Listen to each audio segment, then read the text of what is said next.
you try. Coasting on now, baby, it's just me, myself, and I. Cause I'm on the move, every step is by design. It's only up from here till the moment I die. I've been on the move, I never saw myself ever coming so far. Taking small steps, I was trying to find my groove. Yeah, I know that I was off to a really slow start, but now I'm running, never looking back. I'm going towards where the sun is. Even if it blinds me, I'll find peace inside. Keep my eyes on the prize till I'm holding it above me, yeah. I'm not sure exactly what the future holds. All I know is mama told me I should always shoot for gold, yeah. And every time I'm worried, I'll start losing hope. I'll take one step at a time and find my way back to the road, yeah. And I've been on this journey now for way too long to turn around. The sun is out, so I'll be on the move. I'm on the move, can't stop me if you try. Ah, crap. Guessing procrastinated the entire day on making notes of presentation. I'm guessing you. Every step is by design. It's only up from here till the moment I die. I'm still chasing the happily ever after. This at the end of my story. I'm anxious to turn the chapter. My yellow brick road is painted with gold. I'm gonna have it all, but trust I ain't trading my soul. And if I'm being honest, I was at the bottom, took a lot of steps, had a little trouble with my walking. No one was. It's obvious that nothing's gonna slow me down. Little introvert, but everybody know me now. It's like it's getting kinda crazy. Everything's changing. I hope I never lose myself. Moving so fast and trying to maintain it, hoping I can prove myself. It's been an uphill battle, yeah. On the road less traveled. Ah, chatters. Man, Jesus, I got sucked into watching a random video essay, so sorry, I planned to be live like a little bit ago.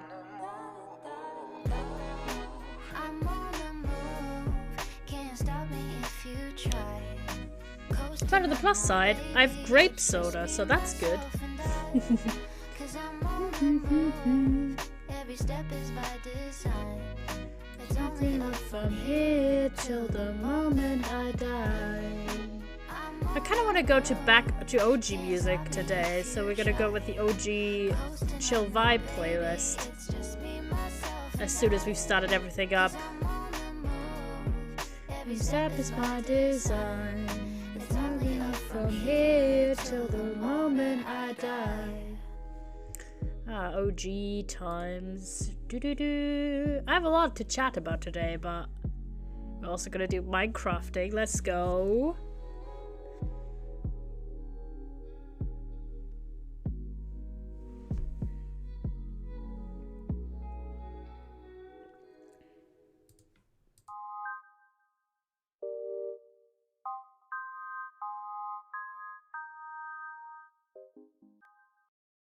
There we go. There we go. I'm always worried because occasionally, recently, the normal streaming notification has been a little bit iffy. It did go out this time. To be fair, the presentation is done. I just don't know what to say yet. Mood. So we're gonna go to Prrp Smp, and I did say we're one netherite ingot away from being able, I think one away, to have full netherite. So that'd be kind of puggers. So I think that's what we're gonna do today. We are merely going to finally have a server where I have full netherite tools and armor. So that's kind of puggers. And I have a lot to talk about. I missed you boys. So first off, it was MCC yesterday. If you don't know, I'm a massive MCC fan. I love it a lot. I've watched every MCC since last July. Literally every single one, and every single one I've seen live as well. I've not watched like the VODs. The only one I watched the VODs of where I was already interested in Minecraft and like the whole thing was the Pride one, because that was streamed on YouTube, and YouTube streaming is just not my thing, really. Okay, we're gonna get rid of you, boy. Because we don't need to. So we need 2 tools, a pickaxe, and then we need a full set of armor. Basically. And my armor isn't the best. I'll be honest. Okay, let's go to bed. See, I was at MCC day yesterday. And as usual, you boys know, usually I have work every Saturday. So I usually try and hurry so I'm home before MCC starts. But then I just made a series of unfortunate mistakes. The first one was accidentally taking way too long to get there on the share account. I'm thinking, should I? How much netherite do I actually have already? Let me have a look. On the share account that I just simply missed, like taking a follow-up bus. So I had to wait for the next one, and that delayed me like half an hour, which wasn't great, since I was already like crunched on time, since I had waited if I had work on that day, and I was a little bit tired because I stayed up way too late. And then I had like the whole thing when you're, hi puppy, I want to see how much netherite. We have 5, and we do need, I think, 6, right? Hey Bambi! Lovely to see you, King. So we need 1 more. I think we can do that. Okay, we'll get one more netherite, and then, as in 4 lovely scraps. And if you didn't know, last time, hi Bambi King, I'm very good. I'm just having a chat about my, oh jeez, I hate, like Apostle Town, my beloved in terms of location, my beloathed in terms of causing intense lag instantly. If I remember correctly, it was this way. I made like a little location for Nether Portal through which we'll get our remaining stuff. Because I don't think I fully... Hello, cat. I fully... exploited is a bad word, but you know what I mean. I fully got all of the materials that were rather nearby. So we'll go back there. I don't 100% remember where it was, but we'll just run a random way. Gotta be careful though, because there's quite a lot of gaps. But anyways, so it's already a little late. You know how it is. You know how it is, right? I was already a bit late. So by the time it was done, here was it, I think. Was it here? Surely not. No, it was like another random... Was it though? 1 second. No, it doesn't. It wasn't. 100% it wasn't. It was one of these random gaps where I hid my portal, but I didn't take coordinates like a dumbass. Anyways, the point I was trying to make there was I was already a bit late. But it was alright. It was alright. It would have been like half an hour or so of me watching MCC on the bus with my data. It would have been fucking fine. It would have been alright, you know? Have been on the Prrp Smp last time me and you accidentally City 1 VC. Oh my god, that's such a long time. It's lovely. I feel like I'm the one guy who in Australia consistently plays. But I don't mind too much. So maybe it was this way. Maybe I was just being stupid. Anyways, point being, right, I was a bit late. Surely it wasn't down here. Going next week. That would be nice. That would be nice. I'm just having a look and trying to find wherever the fuck I stored my portal. It might have been here. Maybe? Pause champ. It wasn't really a schism like, oh, maybe it was. Give me a moment. That kind of looks like it could be where I remember it being, but I don't really remember 100%, I'll be honest. It's pretty dark here. Let me have a look though. Nah, not really looking good, I'll be honest. It's my torches, there you go. I don't think it was here, but I really don't, because it's not lit up and everything. I also don't think it was this kind of schism. It was a much more flat one. and not this deep. I'll be honest. Anyways, point being, I was a bit late, but it would have been fine. It would have all been fine, but I did work late enough that I had to take one of the less convenient paths home, which involved like a bunch of like switching between different buses and stuff. Anyways, right. So I had one bus which took me to like a different bus station. At that bus station, went to the train station, and from then I had to catch like a train, and then that would have led me to the station from when I can go home, right? But the second bus, right? The bus that took me from the station I had to get to from where I work at, basically. I don't remember where the fuck I put my portal. I really should have taken a picture. I thought my memory was good enough to remember this, but it apparently wasn't. So we're just gonna go back and get ourselves some new stuff. Because it is nice to have a new nether portal, because that way you are less inhibited by, you know, people having already explored in near the big portal over there. So we're gonna get ourselves some obsidian. Anyways, so the second bus, there's a little bit of like cushion time. So if a bus is like 2 minutes late, it's usually fine. But this bus decided to be like 11 minutes late, which is just enough to go over the like time puffer that I had, like the little space that allowed me to usually not miss my next connection, right? But holding the phone for a moment, that bus did come late. Way too late for that usual time little security blanket to work. And then the bus driver of that bus had the fucking gall to treat it as if this was like the leisure evening. And I'm like, bro, some people have to catch a train.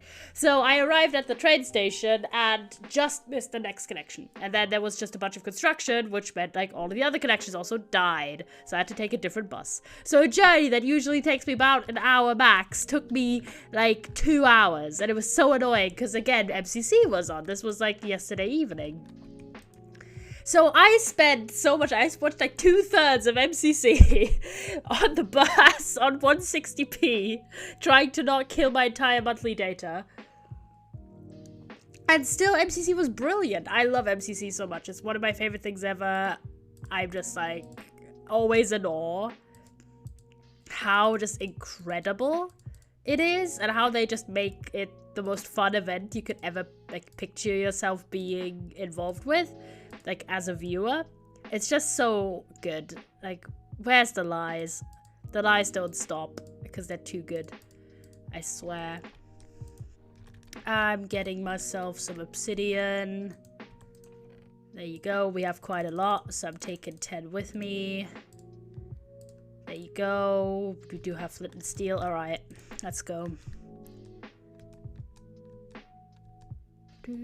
I am gonna go to a different location. This time I think I might actually take a picture and not be a dumbass. But yeah, so yeah, I was struggling so hard. I was like home really late and I was cold and I was just like not having like that on that front, not a great time. But on the MCC watching front, I had like an incredible time, because not only because MCC is always like the best thing ever, but this time I was incredibly elated because the team I watched, which was the Blue Bats, got first and then lost it, dodgeball, but they still got first. They did so well and I was very, very hyped, because it's one thing to watch your team that you're rooting for and you're watching your favorite creators have fun and everything, and the other thing is your team to actually like win or do really, really well. And so I just had a fucking ball. It was incredible, just awesome. And then whenever I watch MCC, I usually watch like another perspective on the day of. Sure, but did you have... Oh, fuck. Oh my god, I almost died here because I was stupid. Sure, but did you have 2 Princess Peaches? I indeed did not. And that team POV is one of the ones that I've also not watched yet. Shame on me.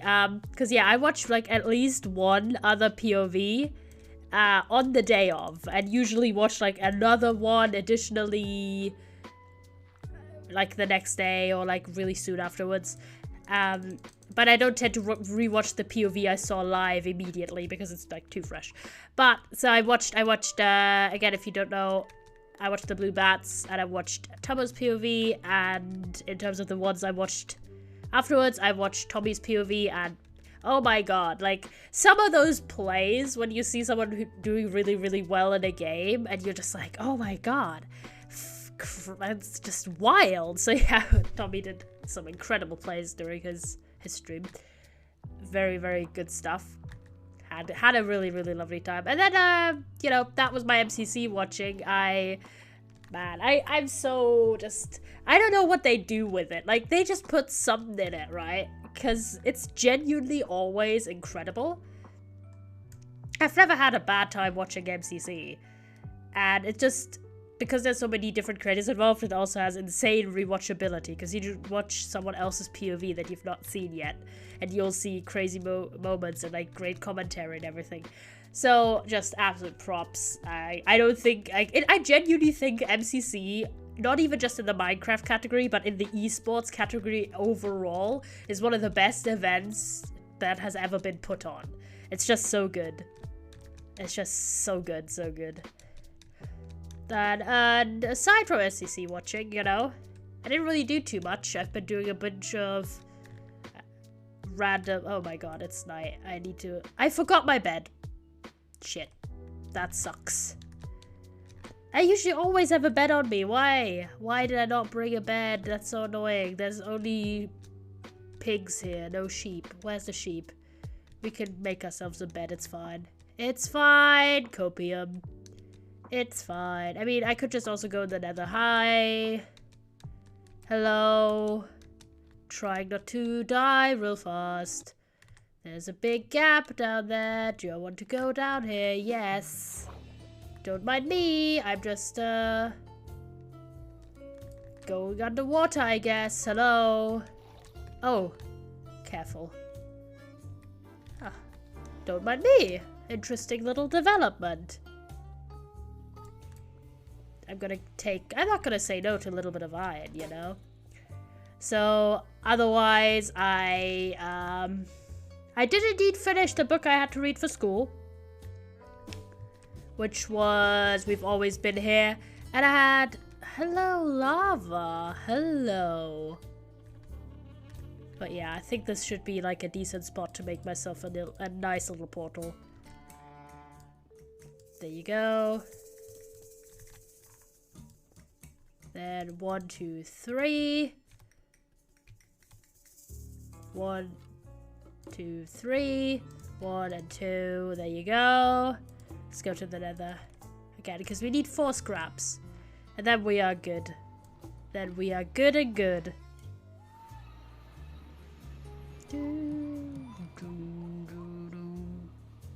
Minecraft, don't die on me, thank you. Yeah, because we are not that far. So, this is like part of the discovered place of Minecraft Nether sections on the server. I really don't know why I phrased it that way. Sometimes I don't know where my sentence is gonna end. You know? Does that happen to you guys? Do you sometimes just start to speak and then you just don't know what you're gonna say? I don't know, it's a strange phenomenon. Anyways, I did finish that book, and I felt mixed about it. I'm quite intrigued what everyone else is saying about it, but I just really didn't, like, I thought the life story of the person was interesting because it was an autobiography, or like a memoir, right? But I really just didn't like the writing style and thought the pacing was terrible, but, you know. Oh, someone did go down here, and I think that someone was in fact me, if I recall this. So we're actually pretty close to where I originally went, so that's good. Oh fuck. But haha, don't you know it, I am getting you, you little shit. Come on, don't you dare. Ha ha ha. Let me pick up my XP on the floor. Let's go. So I did finish it. I gave it like 3 stars because, you know, I did appreciate the person's lived experience, but I really just was like, why are you writing like this, King? Like, this is not like a great reading experience from that POV. But And the funny thing is, I feel like I was like one of the few people who felt like that, at least from like book reviews I read, because most of the negative or more negative reviews of that book had much like different concerns about like ideology or whatever, and I was like, I'm not here to critique on ideological grounds, I'm here to critique on writing grounds, because this was not great. And I feel like sometimes that is the case with autobiographical writing. It's like, okay, that person's life story is super interesting, but then you, oh god, I really need to find a place that is not this. Little drama. I'm trying to find a way to go deep down. But also be kind of careful, because this is still the fucking nether, and there could just be a big drop of lava immediately under us at any point. Let's go. But yeah, so I was just, you know, I don't really love when you have that feeling that someone got an autobiographical, like a book deal or something, because they have an interesting life story. Not taking into consideration that not everyone is a great, like, writer, or suffice it to say that there are ways to actually have a story that, because of the way it's written, makes less of an impact, even if the content of the life. So you yell about ore. I do yell about ores occasionally, and sometimes I also yell about other content, because you know how it'd be like. I'm trying to find my way to like a level where we can look for some netherite. Okay, we're actually having good luck at the moment, so that's good. 19, 18, 17, and then one lower. One lower, not two. There you go. 15. Okay, perfect. I do yell about ore occasionally, yes, yes. So, I feel like, yeah, sometimes you kind of so going in, and I imagine that's a little bit how it might go. You go in, you're like, man, that person has a really unique life experience. I think people would really appreciate reading that person's memoir, right? In this case, okay, if you don't know, We've Always Been Here is a memoir about a queer woman who is also Muslim, and she emigrates as a relatively young kid from Pakistan to Canada.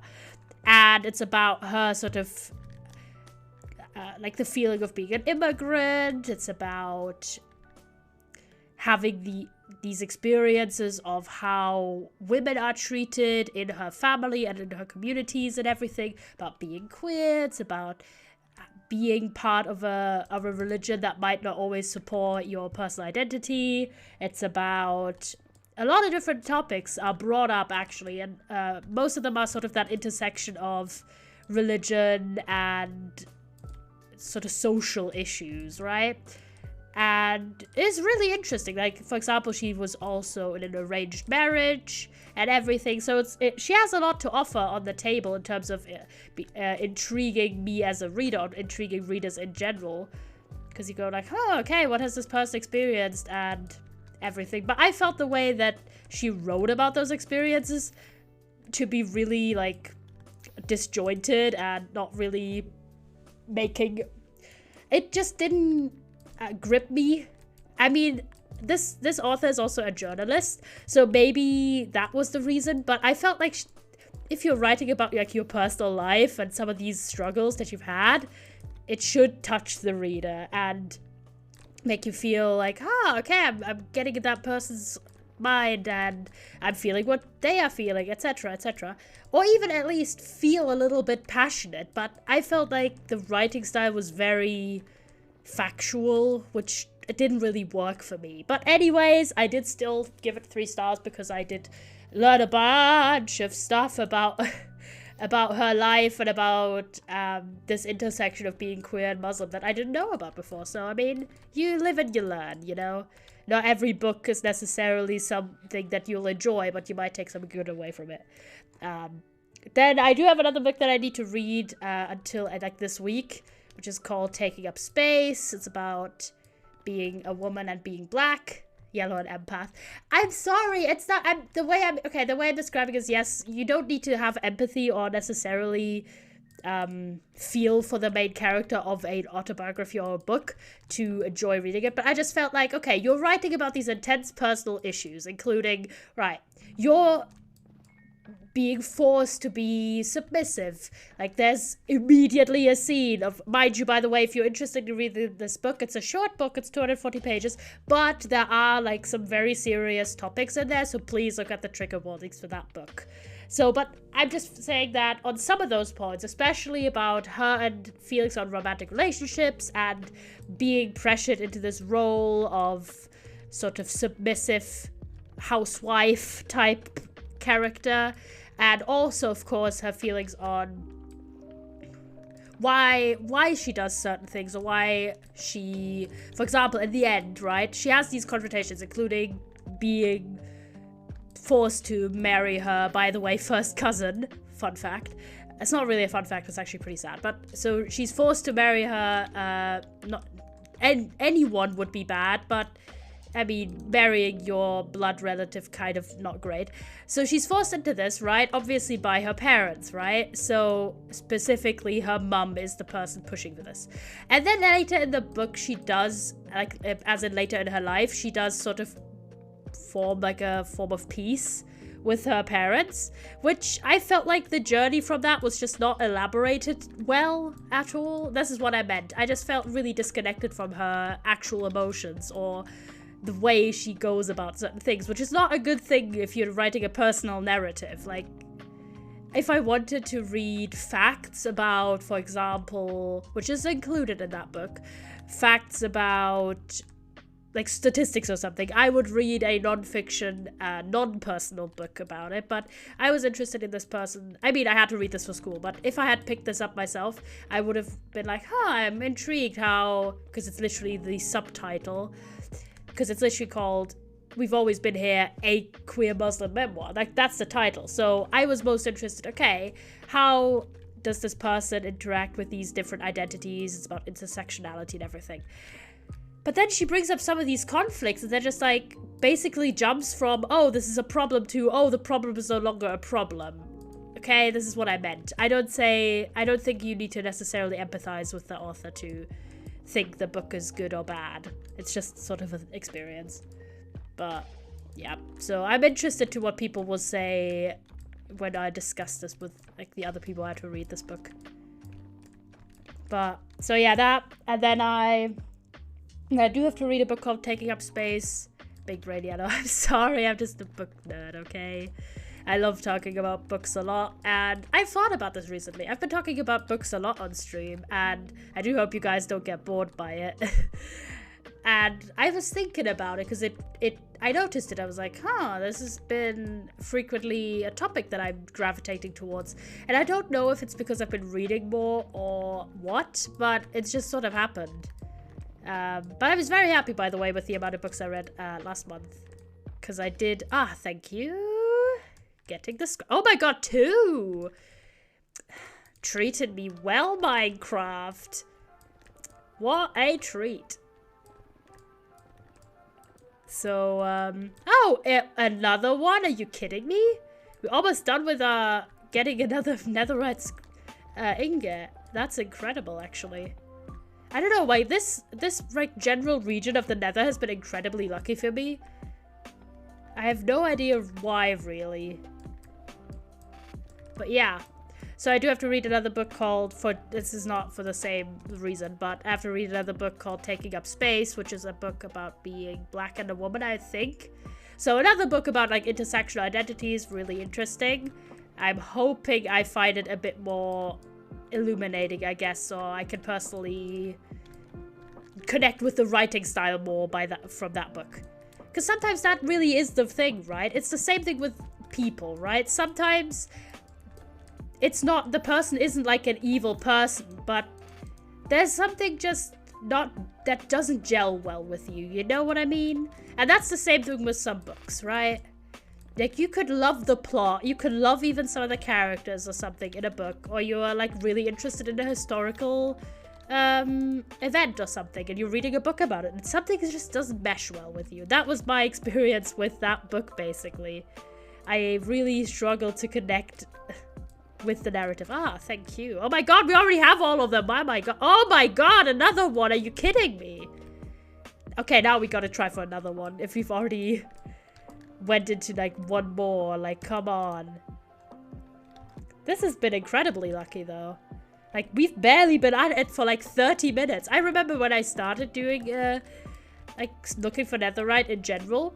I took, like, 2 hours to get, like, a few little bits. And now I could get, like, a whole ass ingot. And, like, even a little bit more than one ingot. Literally in 30 minutes. That's kind of wild. So yeah, interested in taking up space. But I took a little interlude because I was like, do you know what? I'm feeling this right now. I want to read something fun.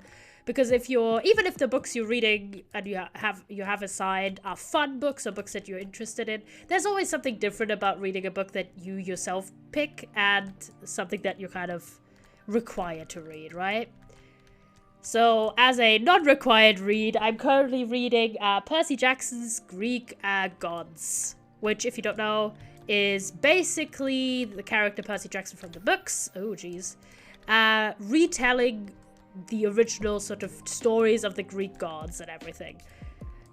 That's pretty decent. Like, my copy is really battered. I got it secondhand, and someone just wrote a bunch of crap in it.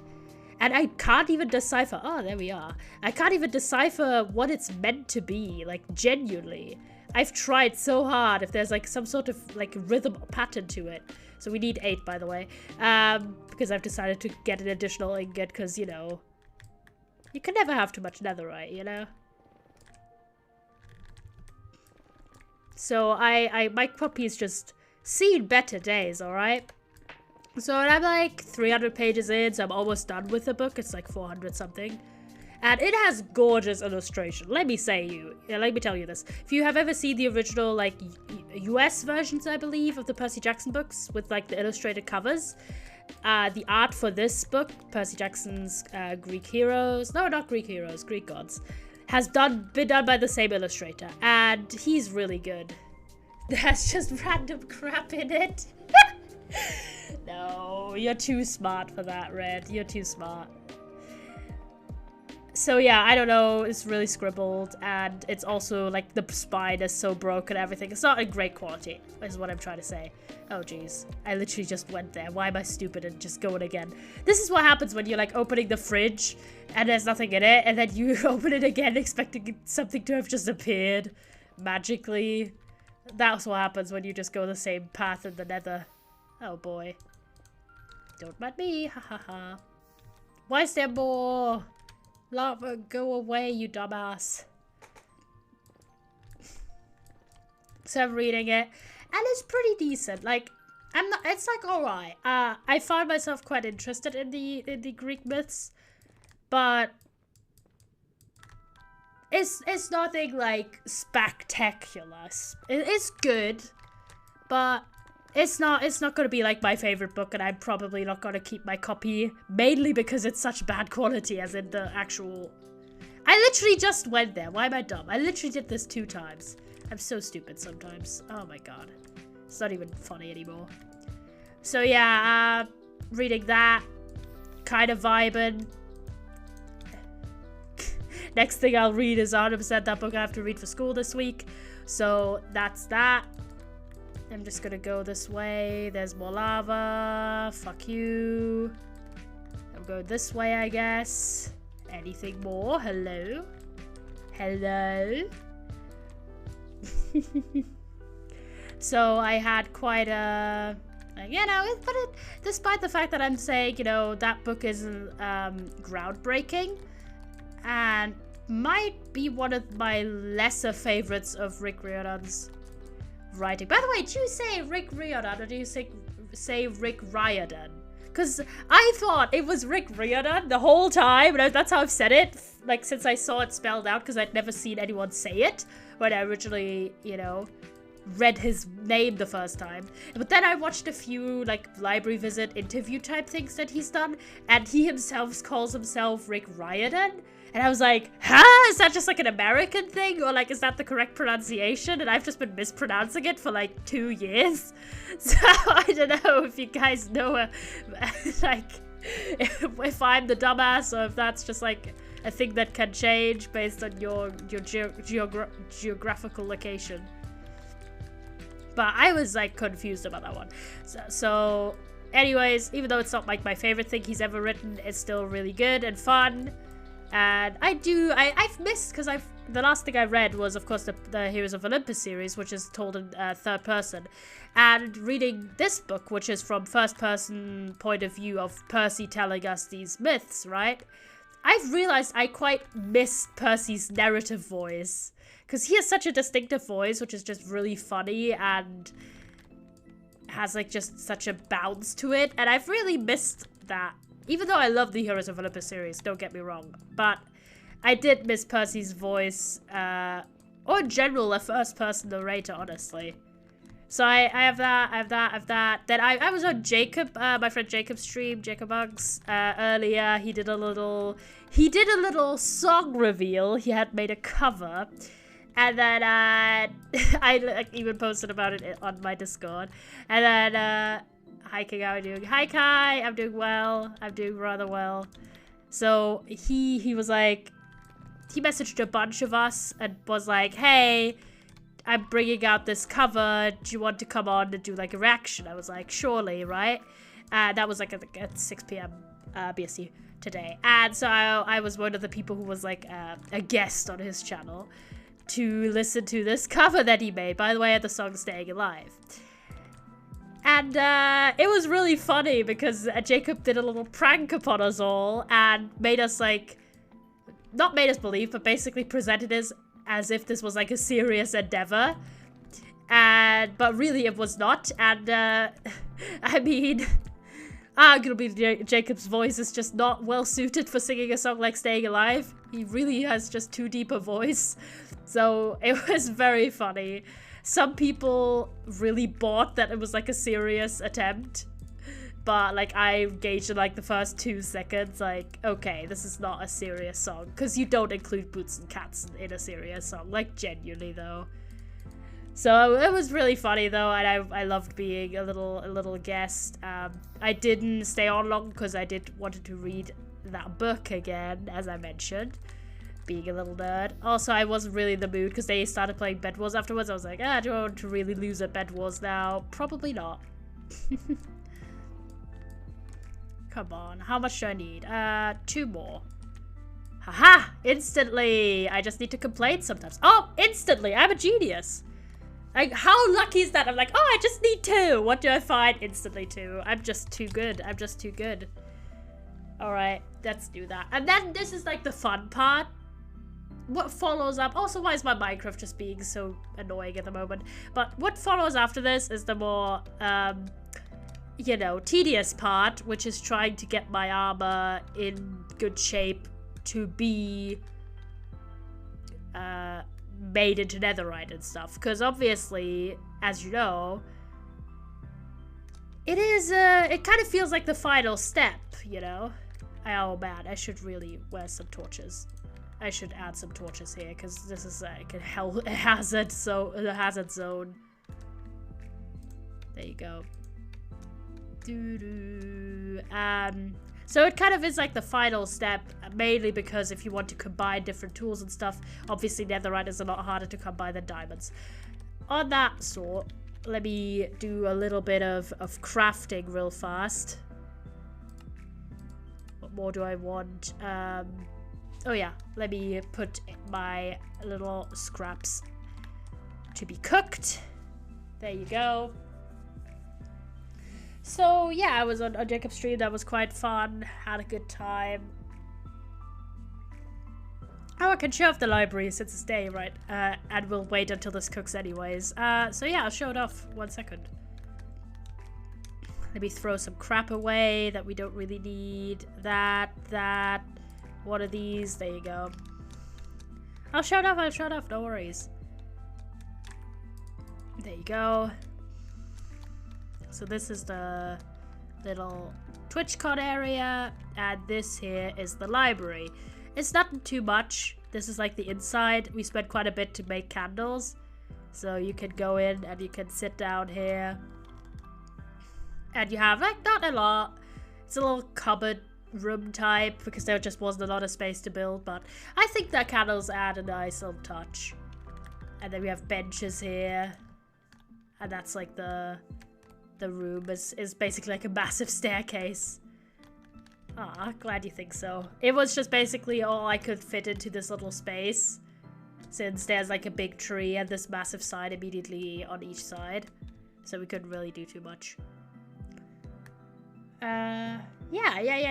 So that's that. Then, oh my god, I have such a busy week today. Not today, this week, Jesus. I have such a busy week today. That is just the, the least functional sentence I've ever said in my life. Oh my gosh.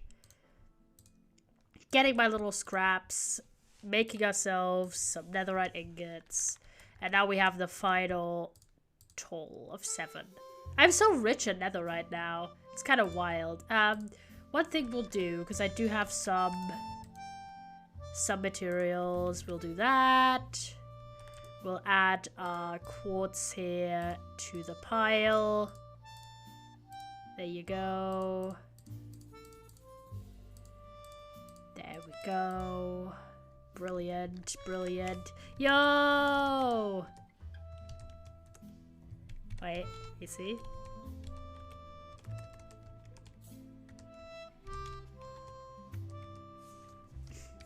I haven't talked to Bucket forever. Genuinely. Right, I'm putting away my remains. There you go. Oh.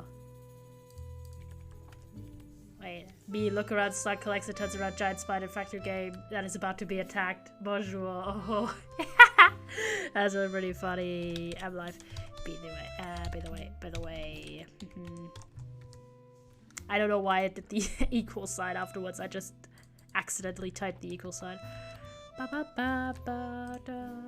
Okay, final bit. There you go.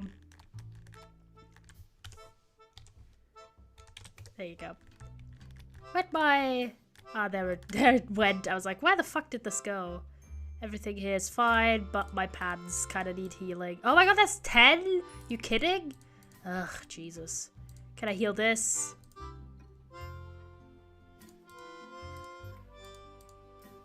Oh my god, that's 18. Why the fuck is it that expensive? Die. God damn it. What? Like, the thing is, I was like, I could use my diamonds to prevent me having to grind for a bunch of shit, but now I do still have to grind for a bunch of shit, because of course. Why the hell not? Why the hell not? Okay, what do I need? A lot of stuff about unbreaking, and that's my biggest problem. It is, for real though.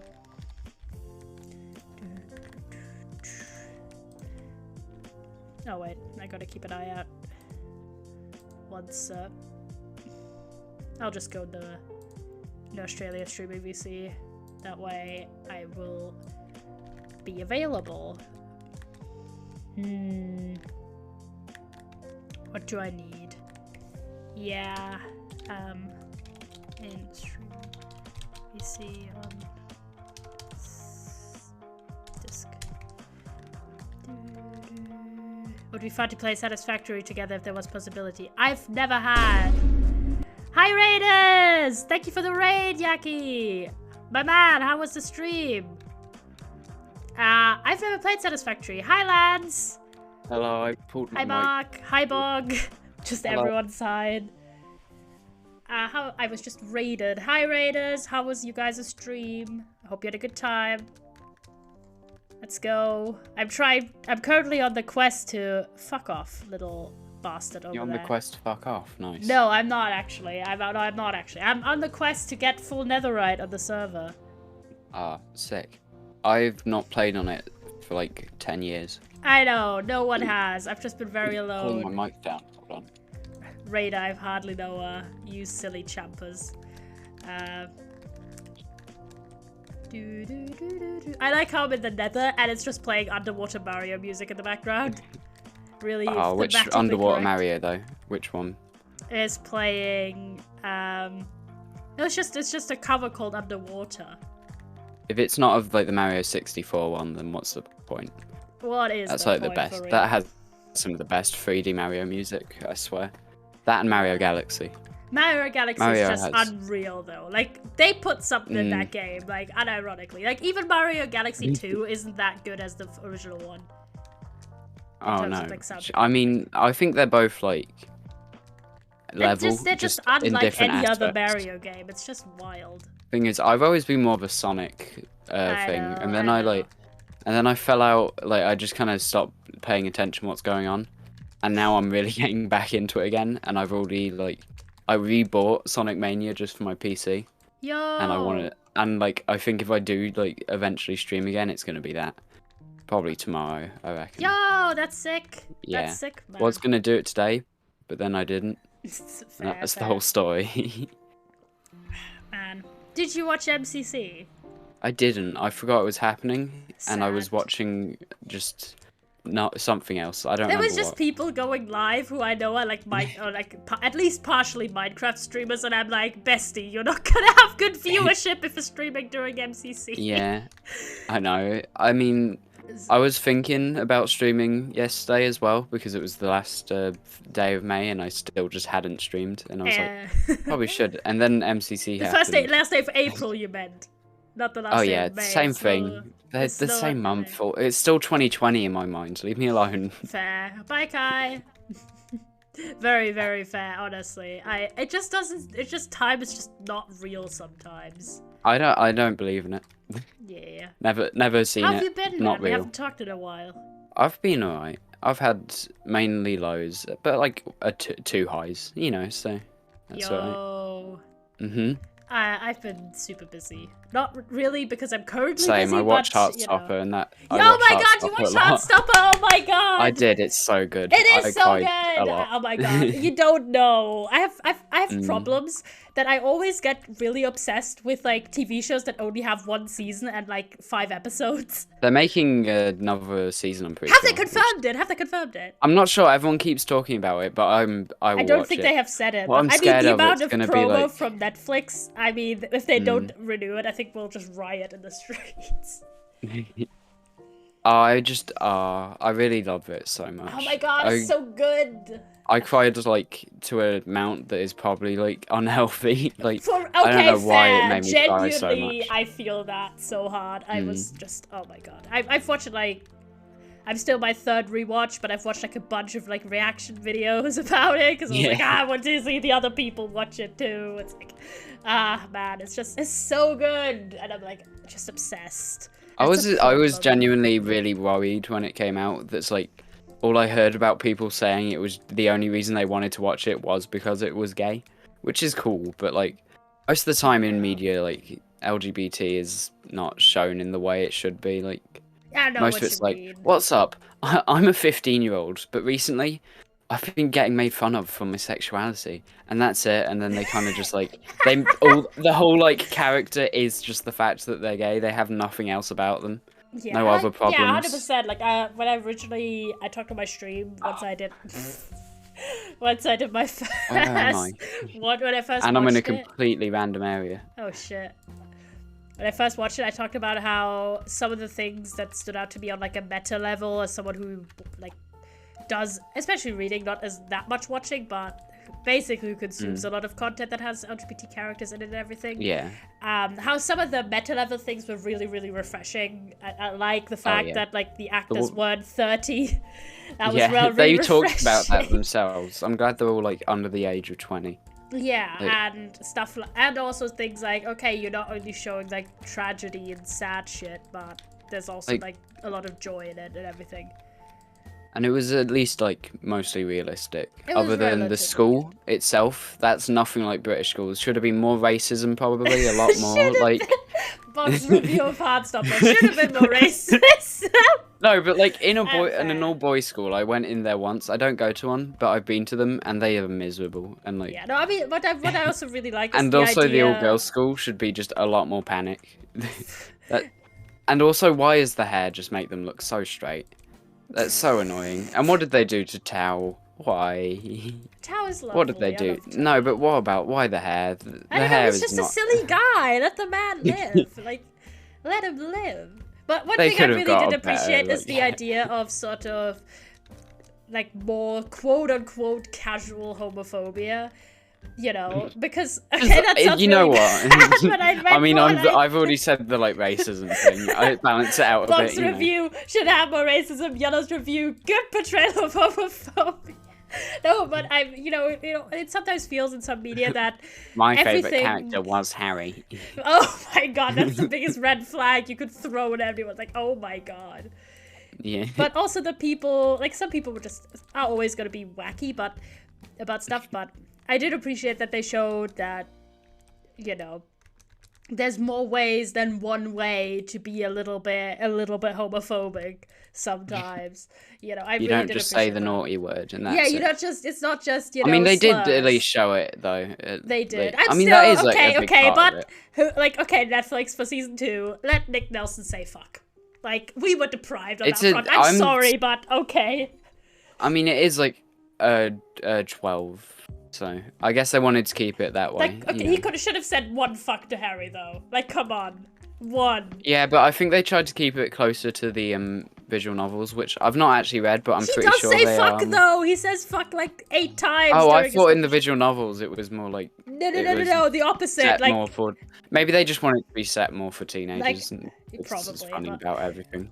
Yeah, it's just like literally that confrontation when he's like, "I really don't like you," and everything to Harry. I felt some of his lines were a bit like, is that how you'd actually say it? You know? Yeah, because in the original like graphic novel, what he says there is there's a lot more fucks there, and like at the end he says "Happy fucking birthday, Harry." Like he doesn't just say "Happy birthday." I mean, like, the happy okay, birthday cool. line is not the one to be judged. That was still like pretty cold. That was admittedly great. So I he think also it's really better says, without the fuck in that case. He just says like a lot more fucks, and I did appreciate, but I I don't think it matters too much. The writing's still really good. It is really good. It's really good. And I guess Netflix probably wanted it to be more focused towards teens because that was definitely the age demographic.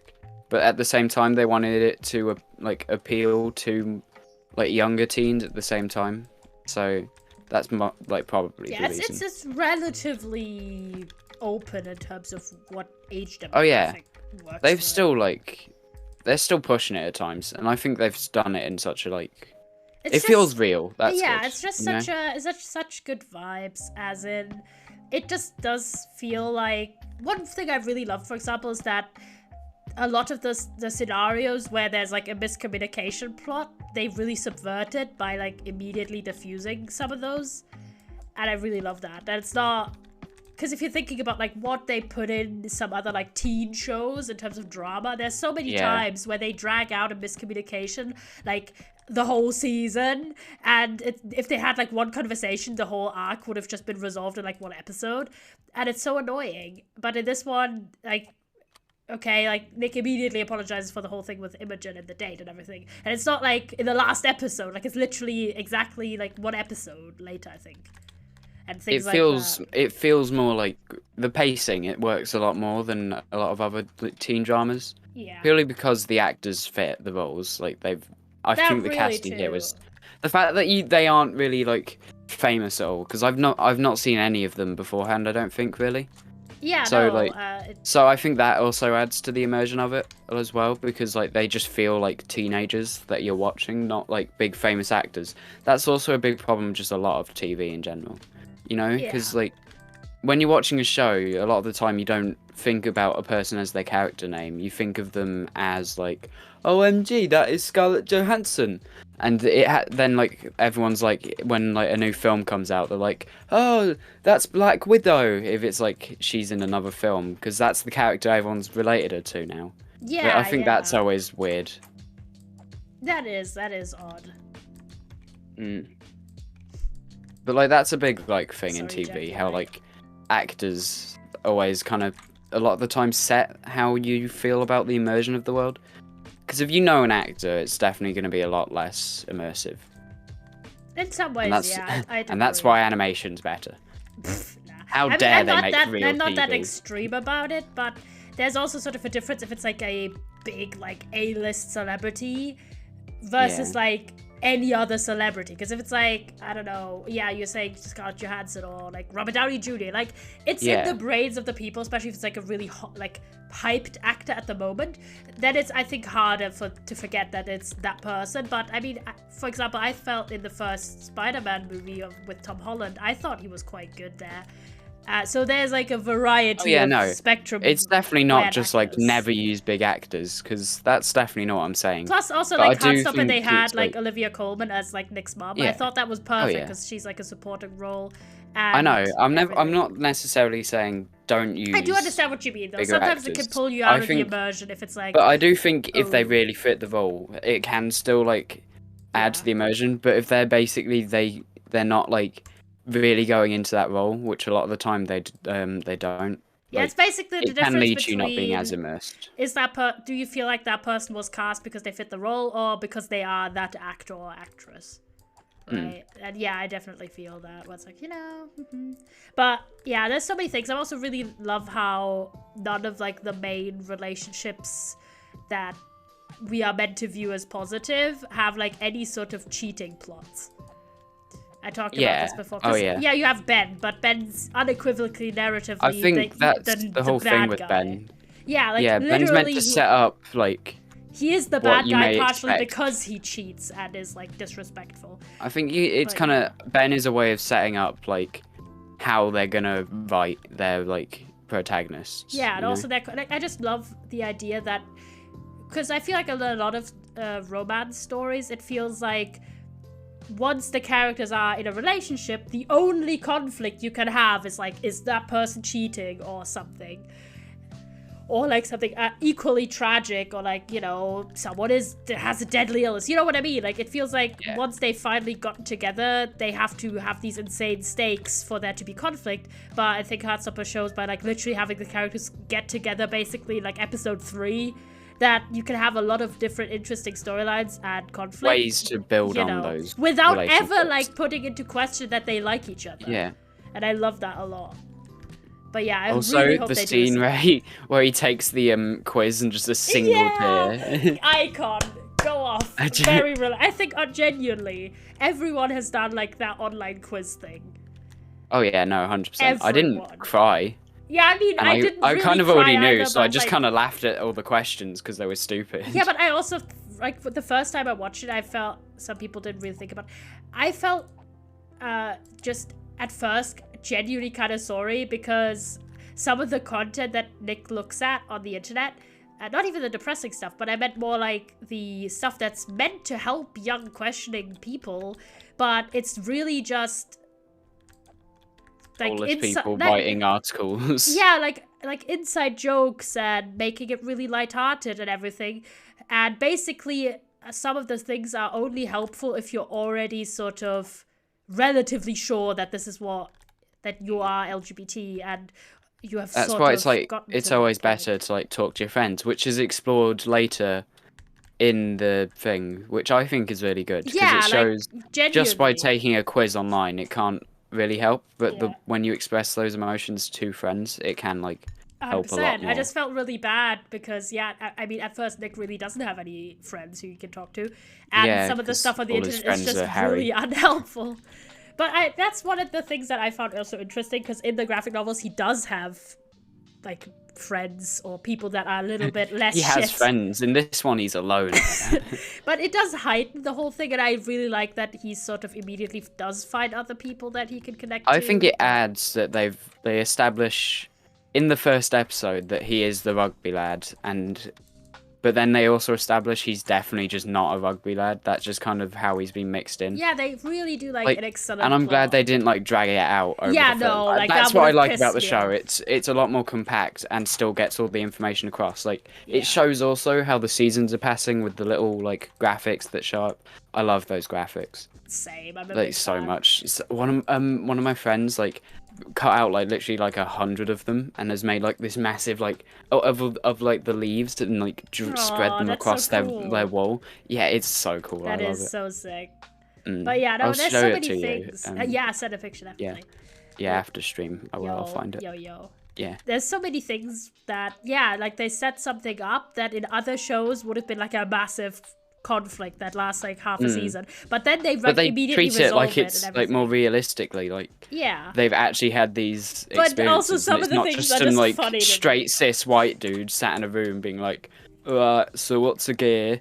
You know, Yeah, 'cause exactly. that would have like exactly. removed so much, especially the like, fact that it's the yeah. actual author as well. Yeah, which I'm I sure. think I'm helped. sure Alice Oseman was super happy to have actual like creative input and everything into this Yeah, a lot of the adaptation. times they don't let that happen. Yeah, like which is especially really... I found it fun since I currently have been reading a lot of like books that are like connected to like the Percy Jackson series and everything.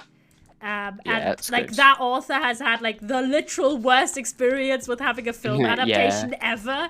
The poor it's man so bad. suffered so hard. Like he was literally murdered by his own like movie adaptation, and he offered to fix it, and they just didn't do it. Hi, Void.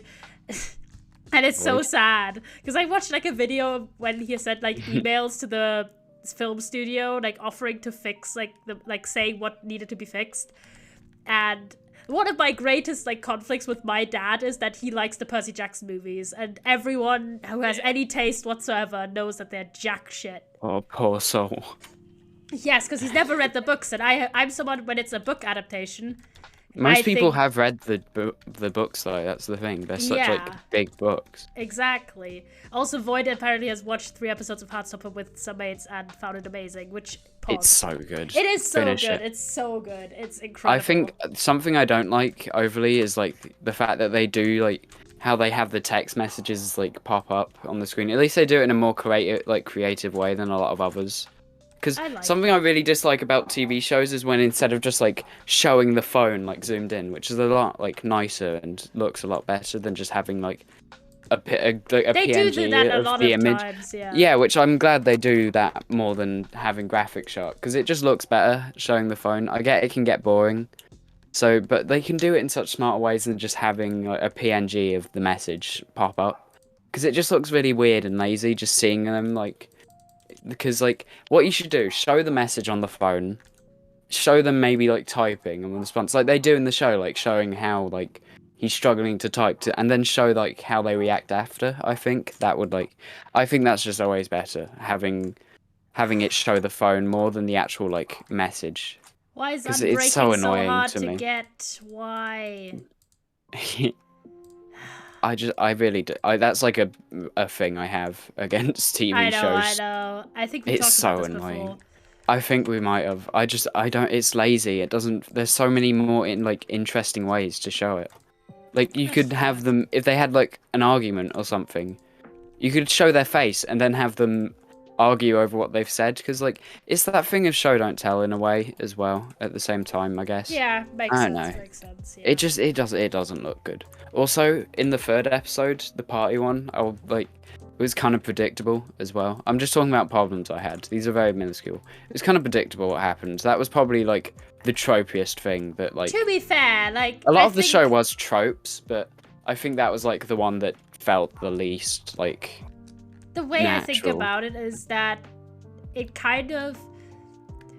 works because the marketing of the show itself already spoils to the audience that like the main characters will fall in love with each other. Like it's not a Yeah, I know. surprise. So I like that they put it out of the way, and I don't mind that it was a bit tropey because yeah, but it's kind of like the the show itself is like a sex education style thing where it uses tropes on purpose and it does it in such like a good way that it feels like an actually good show. Yeah, I agree.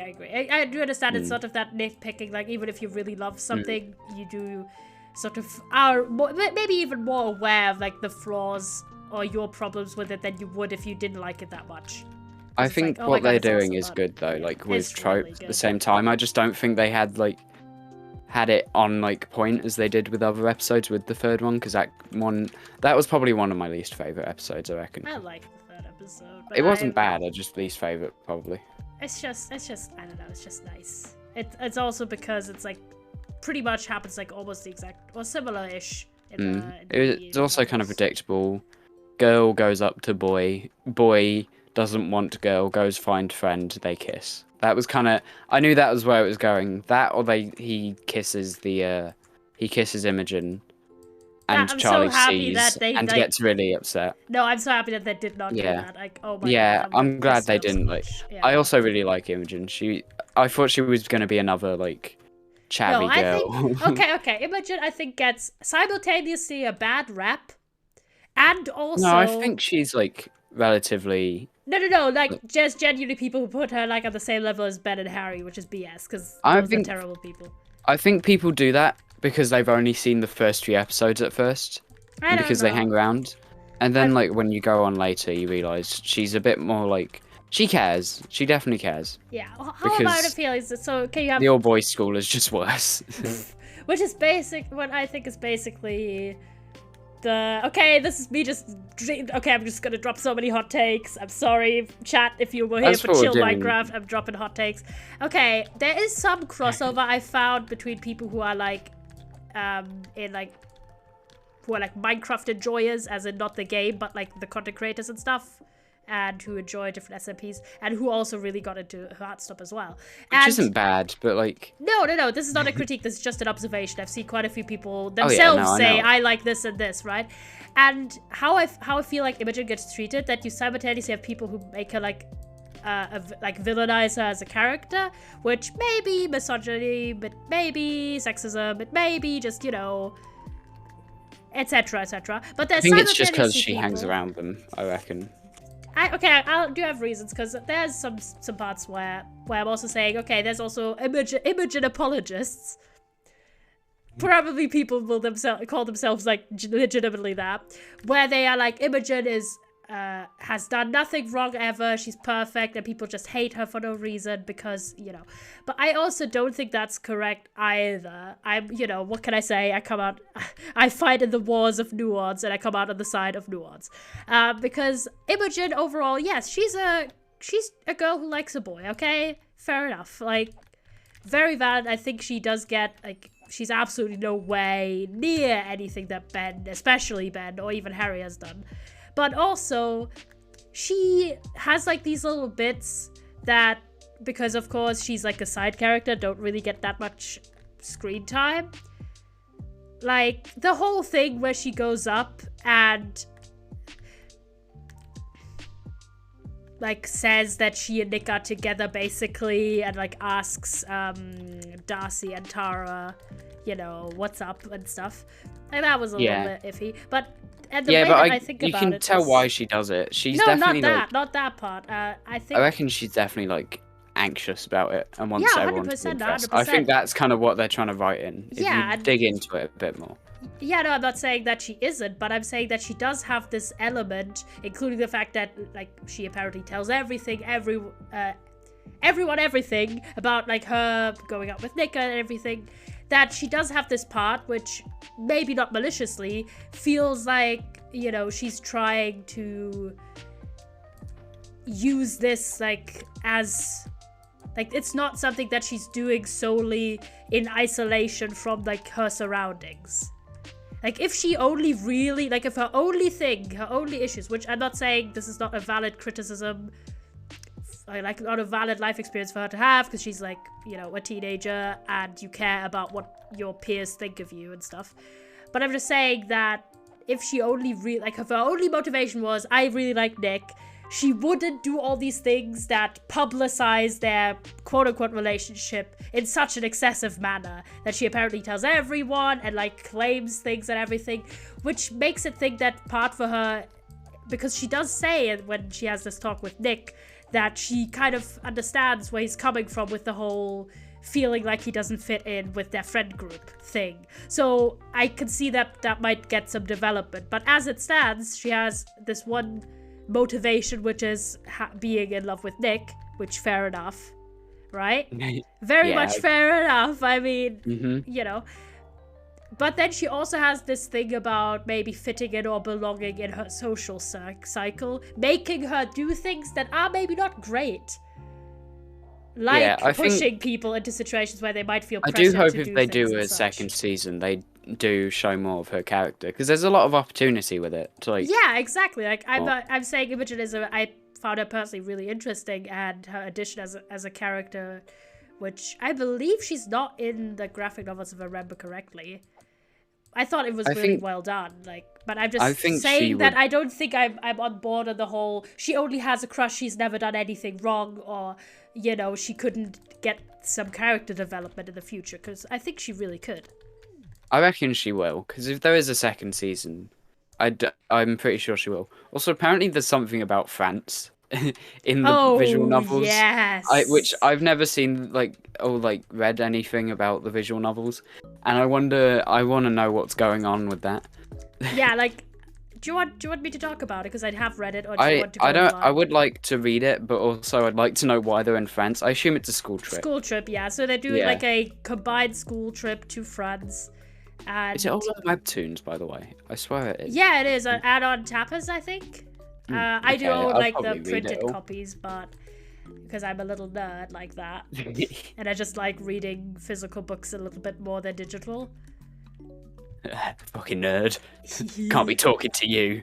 Oh man, I mean, it's not like I talk about books almost on every stream, but no, not at all. I'm just the duality of man. I can be a gamer and a reader, you know.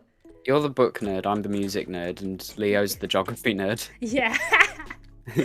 And we all like games, so that teaches you a lesson about diversity of interests. Let's go.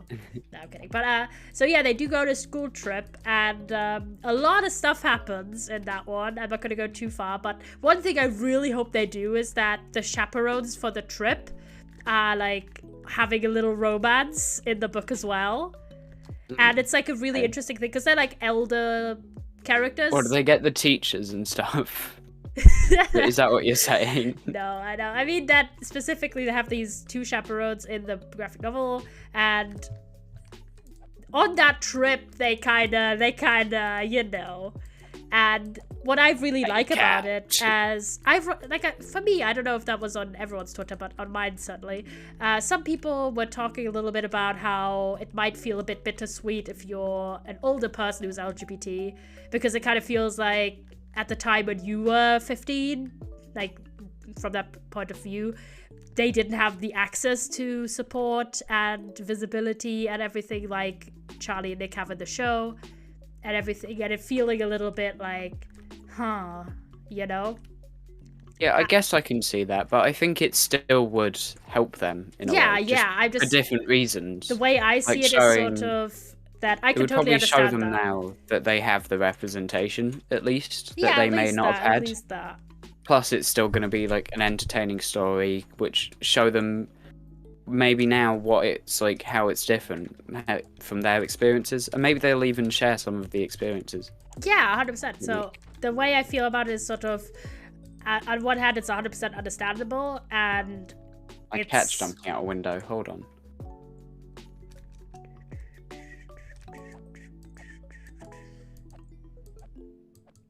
Just run about.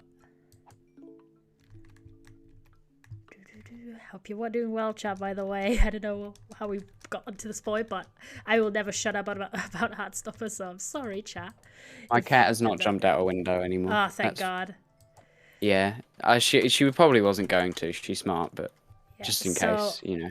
On one hand, I find it very understandable, and I'm happy that people are sharing their personal experiences. But on the other hand, for some people, the way they talked about it, it's like, even straight people do not have swoon-worthy rom-com level romances age 15. Like, and to think that everyone's only reason why they don't have that that type of relationship at like that age is because they're gay or bi or insert any other identity here, or lesbian, etc.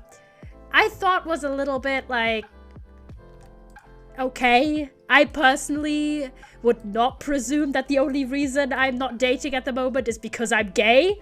Okay, like that's not my what do you mean? That is the only reason. It's the only reason. It's just the homophobes right now. I'm kidding.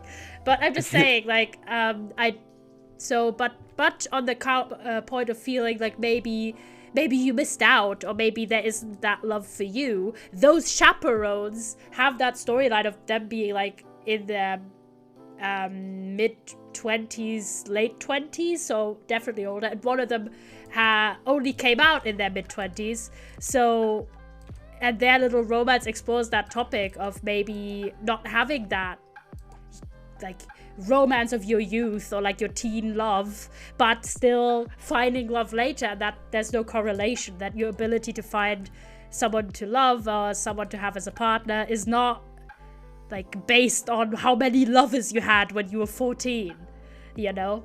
So I really hope. I mean, it's also because you ran without end in sight, lighthearted. I'm sorry, okay? It's one of my endearing qualities. Don't call me out. You seen the Stanley Parable Ultra Deluxe?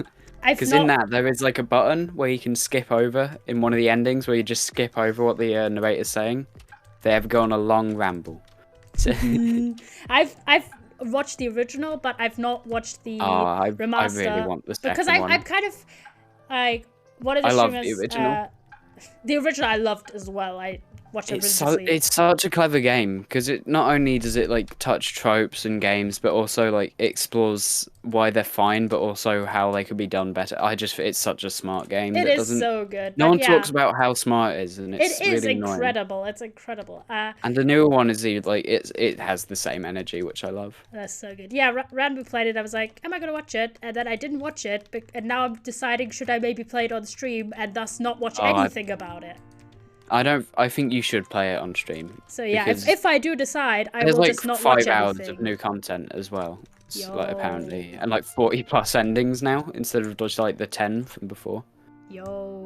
I loved it so much. It was genuinely one of the things that like I had like a good handful of games that as a kid I watched. Portal, the Stanley Parable, Sonic, trying to think of more. Crash Bandicoot, Spyro, kind of. And there was definitely more, but like those are kind of the 5 that like I watched all the time, and Minecraft as well. But like, Minecraft, beloved. Minecraft. Those are the games that like properly like got me into it all, and also kind of like into game development, especially Portal. That's kind of something that made me really interested in game development, because like there's a lot of stuff online showing how it's made, and like Source is a really interesting game engine. It's really cool. I love it. Those are all the games. 100% understandable. Yeah, so I might actually play it now that I've not watched it, since I've seen literally nothing about the game. So that's perfect for doing like a stream, playing it myself. So I'll look into it. I would watch it and then play it. I love it. It's so cool. I have so many hot takes. I don't know why. And the thing is, right, one thing I realized recently about myself is that while I'm relatively conflict avoidant, I'm also opinionated as shit, which doesn't always go well together. I mean, you can be both. It's just a hard life. Yeah, it is sometimes, because I'm like, I want to like just disperse my opinion, but I also don't want to get like into conflict with people. But yeah, so I'm really excited for these new opportunities. But I will also call you out. Okay, if any of you in chat, right? If any of you happen to be straight, how dare you? You're welcome, but also, get well soon, I guess. But on the other hand, right, feel free to, I'm saying this, right, watch us or like consume content, even if some people might make you feel like it's not for you, because allyship is also something that extends to media consumption. So, because I've seen people legitimately been like, I want to gatekeep something like Heartstopper from the Straits. But I'm like, if we did that, we wouldn't get gay media. Like, what the fuck? Yeah. And I'm like, bro, so if you are straight, if you're cisgender, if you're allosexual, any of those, any combination. I kind of think if you say that, you're missing a point there, kind of. Exactly, right? So I'm saying, please don't let yourself get discouraged by that. People sometimes are just struggling because it can be a little difficult to exist on the internet with different opinions. Just and exist.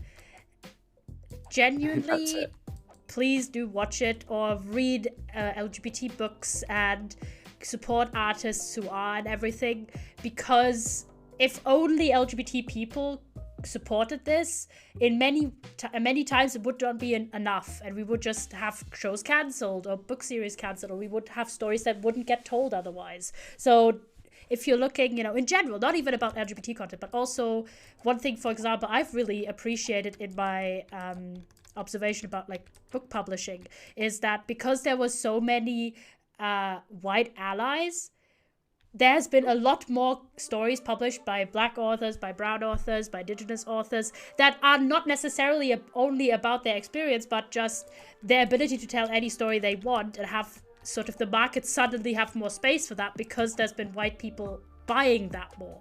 So if you're looking at also, please, okay, I don't know why I always go into like random rants. I'm sorry, chat. I don't mean to preach too much. One. Yeah, I'm sorry. It's you know, it's a lot of it is based on my like life experience or things I'm really passionate about. But things like that, like watching shows, reading books is a great way to do stuff you would do anyways, but also keeping like a sort of a different like goal in mind as well.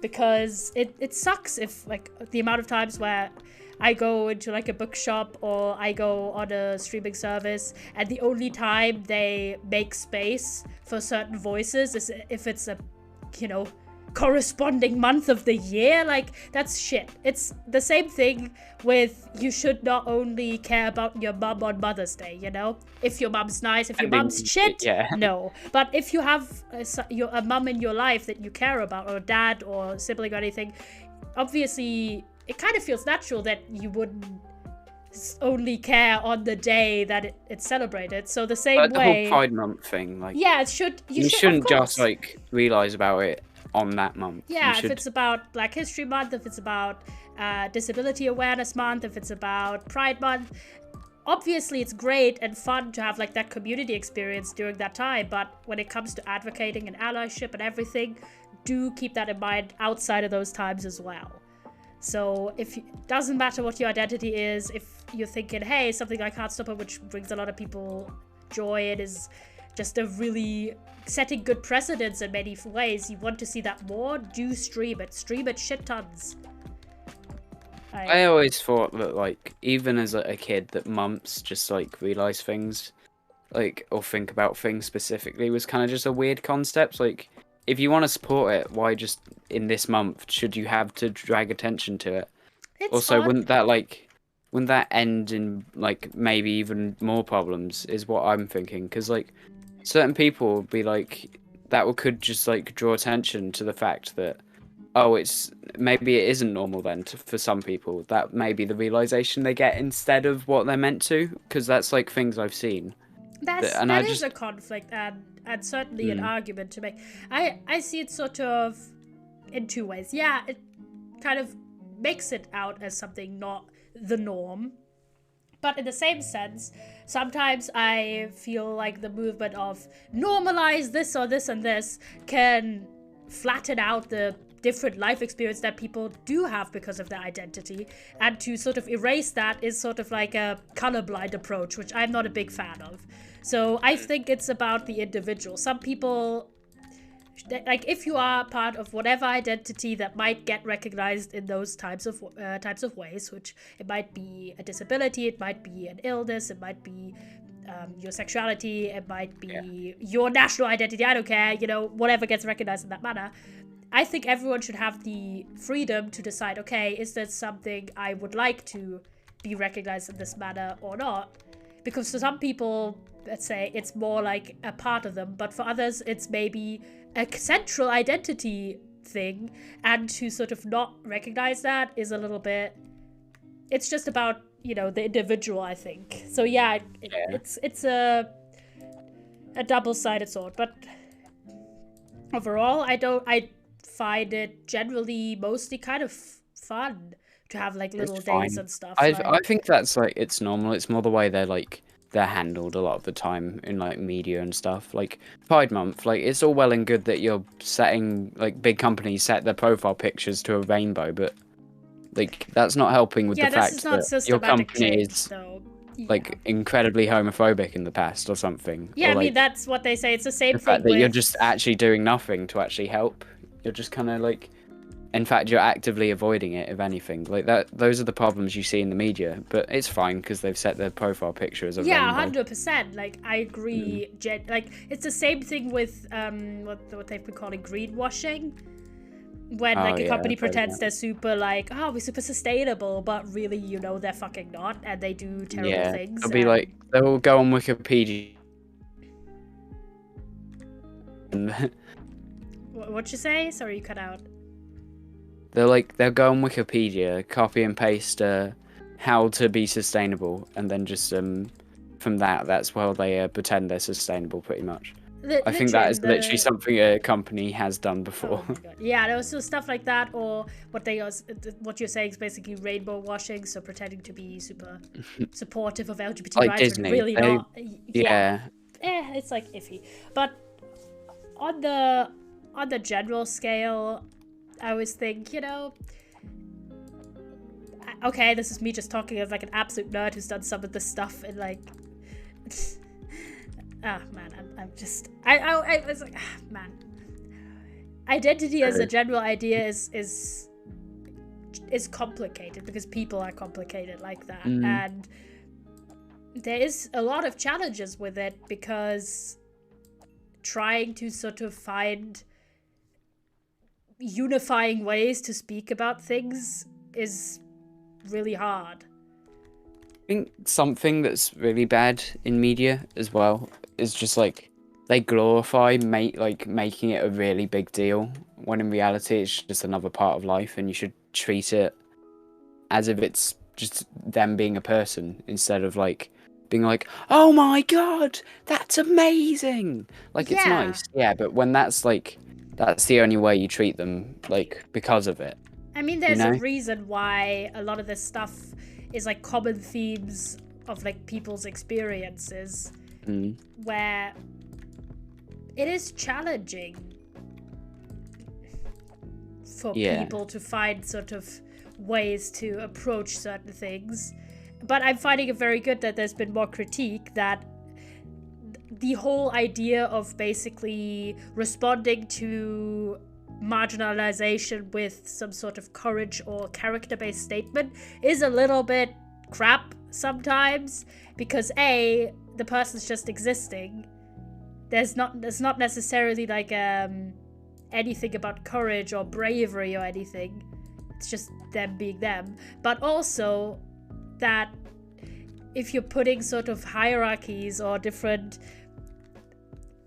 sort of clarifiers, you're also excluding the people who do not meet those clarifiers. Like, are people who, for example, don't come out, are they not brave and courageous? Or like, are they not doing what works best for them? Like, you know what I mean? Like, I think it would be great if, and part of normalization, to move on to the idea that you sort of have to glorify the person for just existing. Yeah. But yeah, man, no, it's sometimes things are just really silly, and yeah, genuinely. For example, I'm someone who is a big believer in the concept of nurture over nature. I think, I'm not saying everything is nurture and there's nothing that is potentially given to you before you yourself had any control, but I'm generally saying that I think people have more control and more influence, should I say, opportunities for influence, than some other people might say. I think, for example, that extends to a lot of things where people have this association, or some people have that association of, you are born with this, or you are born as this, that means you have to be this. And by this I mean like having a specific characteristic. Red and blue, if they're in chat, they're gonna know why I'm ranting about this specifically today of all days. I just got really pissed off at like a post I saw that was about originally quite innocuous, but it was about a girl talking about how she only really has other friends who are girls, and how she just connects with them better, I guess. I was like, fair enough. And then there was a bunch of people who replied to that, basically going, really rooting their view or their life experience of only having like other friends who are girls, or, you know, primarily seeking out other women as their friends, with men somehow having no emotions. And I was like, huh? True. I've met a man before. We've met one man. Let's go. And the whole idea that, for example, I think that, for example, toxic masculinity is not born onto a person. It is mostly influenced by your surroundings. Society. Genuine, like not to quote the Joker, but society to me. Society is insane. Society, but like, genuinely, like if you're saying, okay, yeah, I'm a woman and I am having a child, right? Congrats. And, yes, this is my reveal. I'm actually pregnant. Let's go. I'm actually not. To be fair, but I keep getting childhood, like, vaccinate your child ads. I keep getting pregnant. It's awful. Oh, this happens. It's just, you know, I'm just pulling a real, like, Virgin Mary move, you know. just really just pulling all the moves, you know. I'm just like Jade from Jade the Virgin, but let's go. No, I'm not. I'm just saying, imagine if I was, right? And I now have a little kid that looks up to me to guide especially the earliest experiences in life, right? Like, what kind of parent would go into the assumption of, okay, I have no, like, for example, my son doesn't have the opportunity to have any emotions. Is that not how you meant to raise a child? Oh, you God. know, who would have thought? Oh, well, you tried to tell me anything here. No, but what I'm saying is that I think it absolves people of, like, if you go into the world with the view, this or this or this, which is character traits and behaviors, are somehow dictated by whatever you have in your pants, / whatever you were assigned at your birth, right? Which may or may not be correlating, has somehow any indicating, like, 100% correlation to how you act in the world, I think is extremely shit.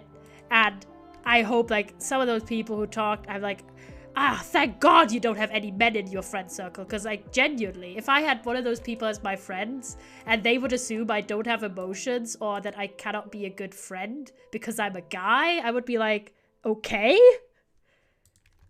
Glad to not be your friend anymore, I guess, because what the fuck? Like, okay. I mean, it's weird. People just say I genuinely stuff. find it just odd when people do those statements like, men are like, or women are like. I'm like, what the fuck? Like, how dare you generalize, like, literally millions of people? Just like, did something happen? Are you alright? Yeah, genuinely. Like... And I totally understand it. And again, I am a feminist. This is not like this attack against women. If you're a woman and you feel more comfortable only having female friends, go off, king. Have your best life. Like, I'm not hating on that. You're a woman, go off, king. Yeah, I just call everyone king. Yeah, I'm calling everyone king. King, queens, whatever, like, word you prefer for yourself. Take it, guys. Monarchy. Yeah, just rule the world. So I totally understand that. And I do understand that some people might just feel more comfortable, like, being friends with people. Back from Date Not How You Do, Blue. I'm ranting about people having shitty opinions about sex and gender. You know, what else has happened? But seems like a normal stream. Yeah, to be fair, it is pretty usual. So yeah, it just makes me really sad because I personally don't think that basically pulling the same moves that a lot of men do to be sexist towards women, to just reverse it and have it be sexism towards men is really the feminist girl boss move we should, like, hype it up to be.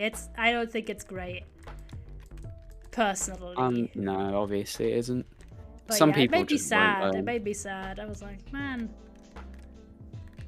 If I'm gonna be honest, They had the crisis. We do respect women and everyone else as well. As a caveat, you know, just adding everyone else there. Women and everyone else as well. No, but genuinely, I guess everyone else. I guess everyone else also gets human rights, you know, what else? I mean, if they want it, for some reason. We drink our respect women juice, indeed. But I do think that, and that's a sad thing, right? It is sad sometimes that you can have some form of critique on a scenario, and that might get misconstrued on the internet as somehow being like discriminatory in any way. when it's not. I'm getting some Unbreaking books finally. Yeah, I've had so much, like, no luck on Unbreaking. I'll have to, like, craft Unbreaking 3 books. Because my shit just breaks so fast, it's not even funny anymore.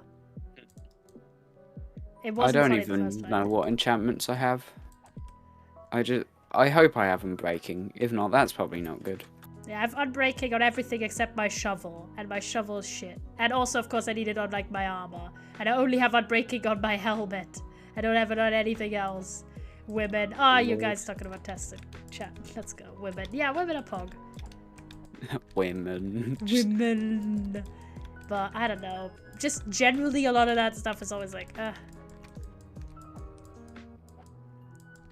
I try. I think going for more inclusion rather than exclusion is a pogger's move, you know. And it makes me sad when people sort of try to in the search of excluding other people. Damn, that's a lot. In the search to exclude other people, they inadvertently exclude people in their group that they were already in their group, additionally to the people they now newly excluded. It's the same thing when have you ever had that thing when you encounter someone who starts railing against like recent immigrants, but then you make the point that they themselves are an immigrant, and then it's like, oh no, but that's different, you know? Oh, what? Is that normal? Is that, maybe that's just like a mainland European thing. Maybe I've just exposed myself violently. I have, like, people who talk about immigration and stuff. No, but just more, like, okay, maybe not specifically like a person, but more the general thing of treating some group an of alien, immigrants. then, no, not but a person. treating some group of immigrants as lesser than another group. Yeah, I think having I know these what like you're talking about. inconsistent views when you're like, but hold on, you said something completely different, but then it's like, oh, but no, those people are good people, you know, that kind of move. And in that sense, like you're just excluding saying, don't things. be racist to this group, but that group, yeah, that's fine. That's like chill. But it's the same, it's that sort of concept where basically bending reality to try and fit your own beliefs and like trying to extend or shrink these categories. So I'm most like a lot of cases on the side of inclusion rather than exclusion. I'd hope. I mean, would be kind of what should be like a given, but it's really not. the amount of people who, for example, make being a man or a woman about like random biological stuff just to exclude trans people specifically. And I'm like, ew. You're not winning here. You're just reinventing sexism that was weaponized against your own identity previously. You're not winning there. And also, I'm always genuinely surprised. Didn't mean to be lurking here. Hi, Grizzly. I hope you're doing a little bit better, mate. And also, whatever happened, you're very poggers, and I'm sure you'll find some new companions soon. I don't know the details, you don't need to share, of course, but yeah.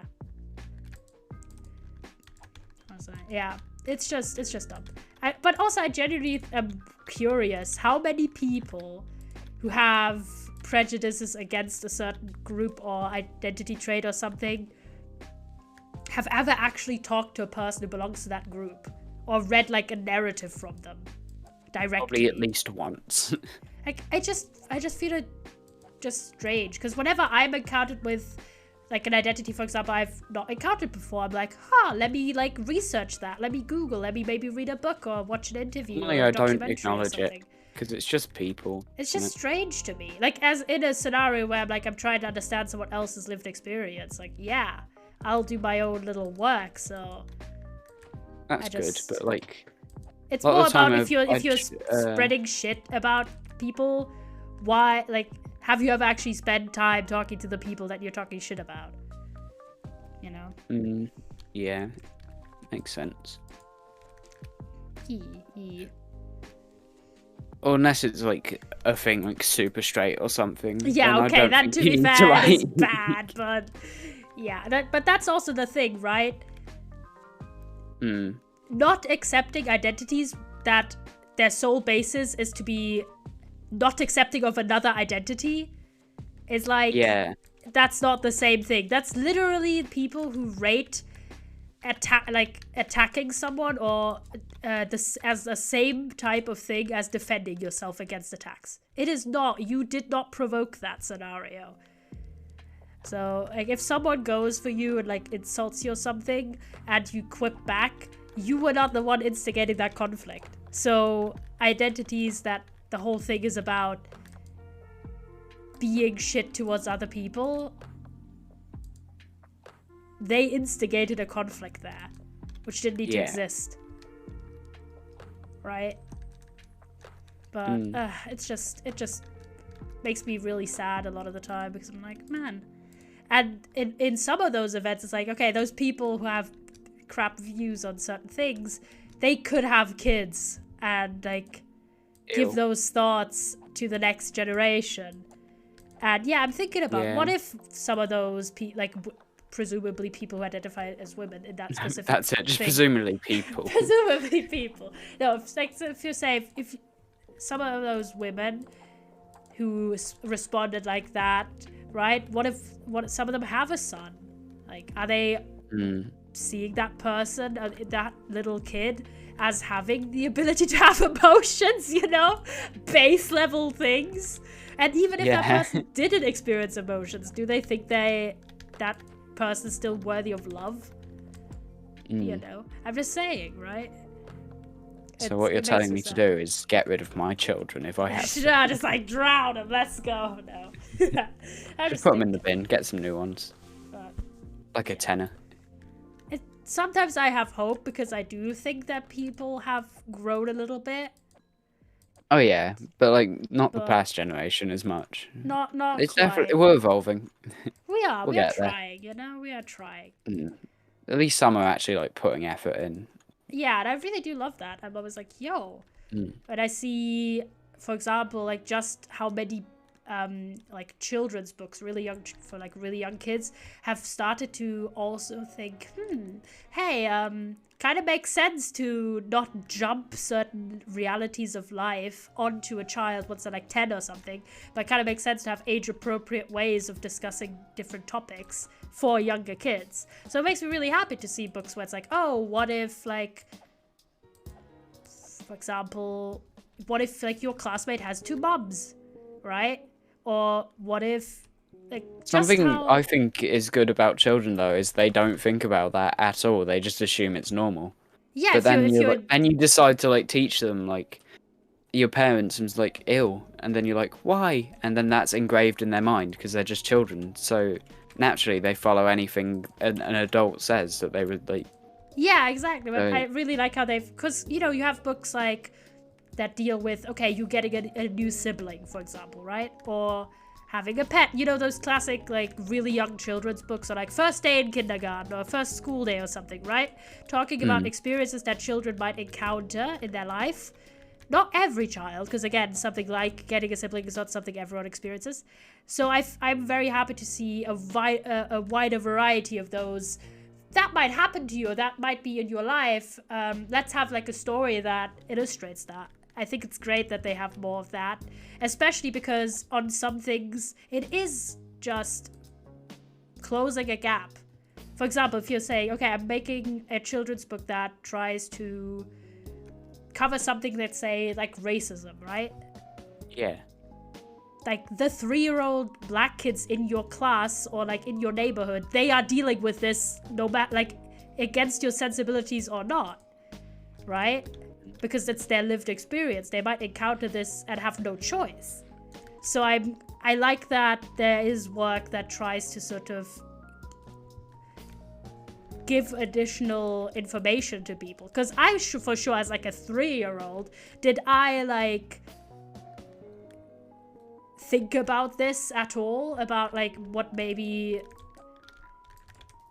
let's say, for my like neighborhood. Okay, so for example, there was like a kid who was, I believe, Turkish in my class when I was like 3 or 4 or something. Did I ever think about why that kid had that name that he had?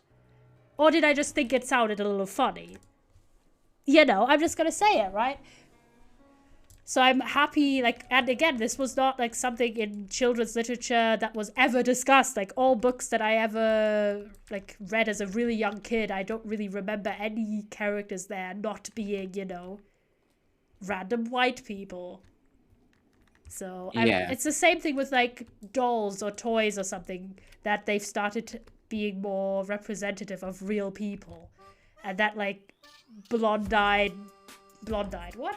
Blue-eyed blonde people. Blonde-eyed. Blonde-eyed.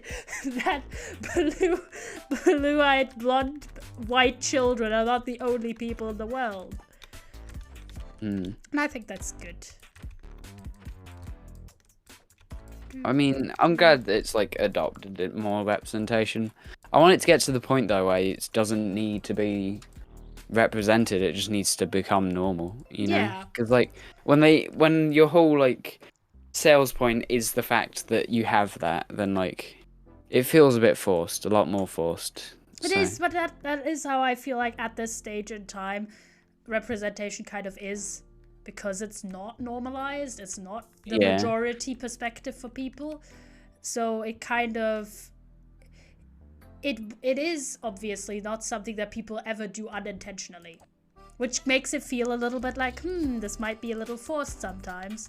But at the same time, pretending that, you know, there is no differences and everyone thinks like the same and this is not a unique thing, in some cases is equally forced. You know, when you get those books that pretend like, oh yeah, everyone has like the same POV and we're all like treated equally no matter like our background and everything, it just doesn't feel realistic at all.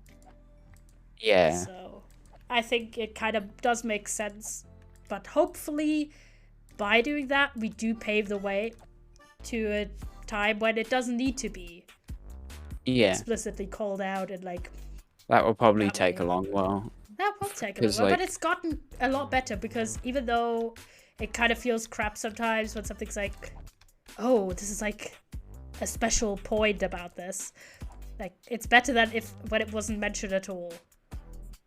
Like, you know. Yeah. People are getting a lot smarter about how they touch the topics like that. Yeah, that as well, and I'm very hyped to see that, because as you said correctly, right, not every representation we see on certain topics in the media is necessarily good representation or like actually beneficial.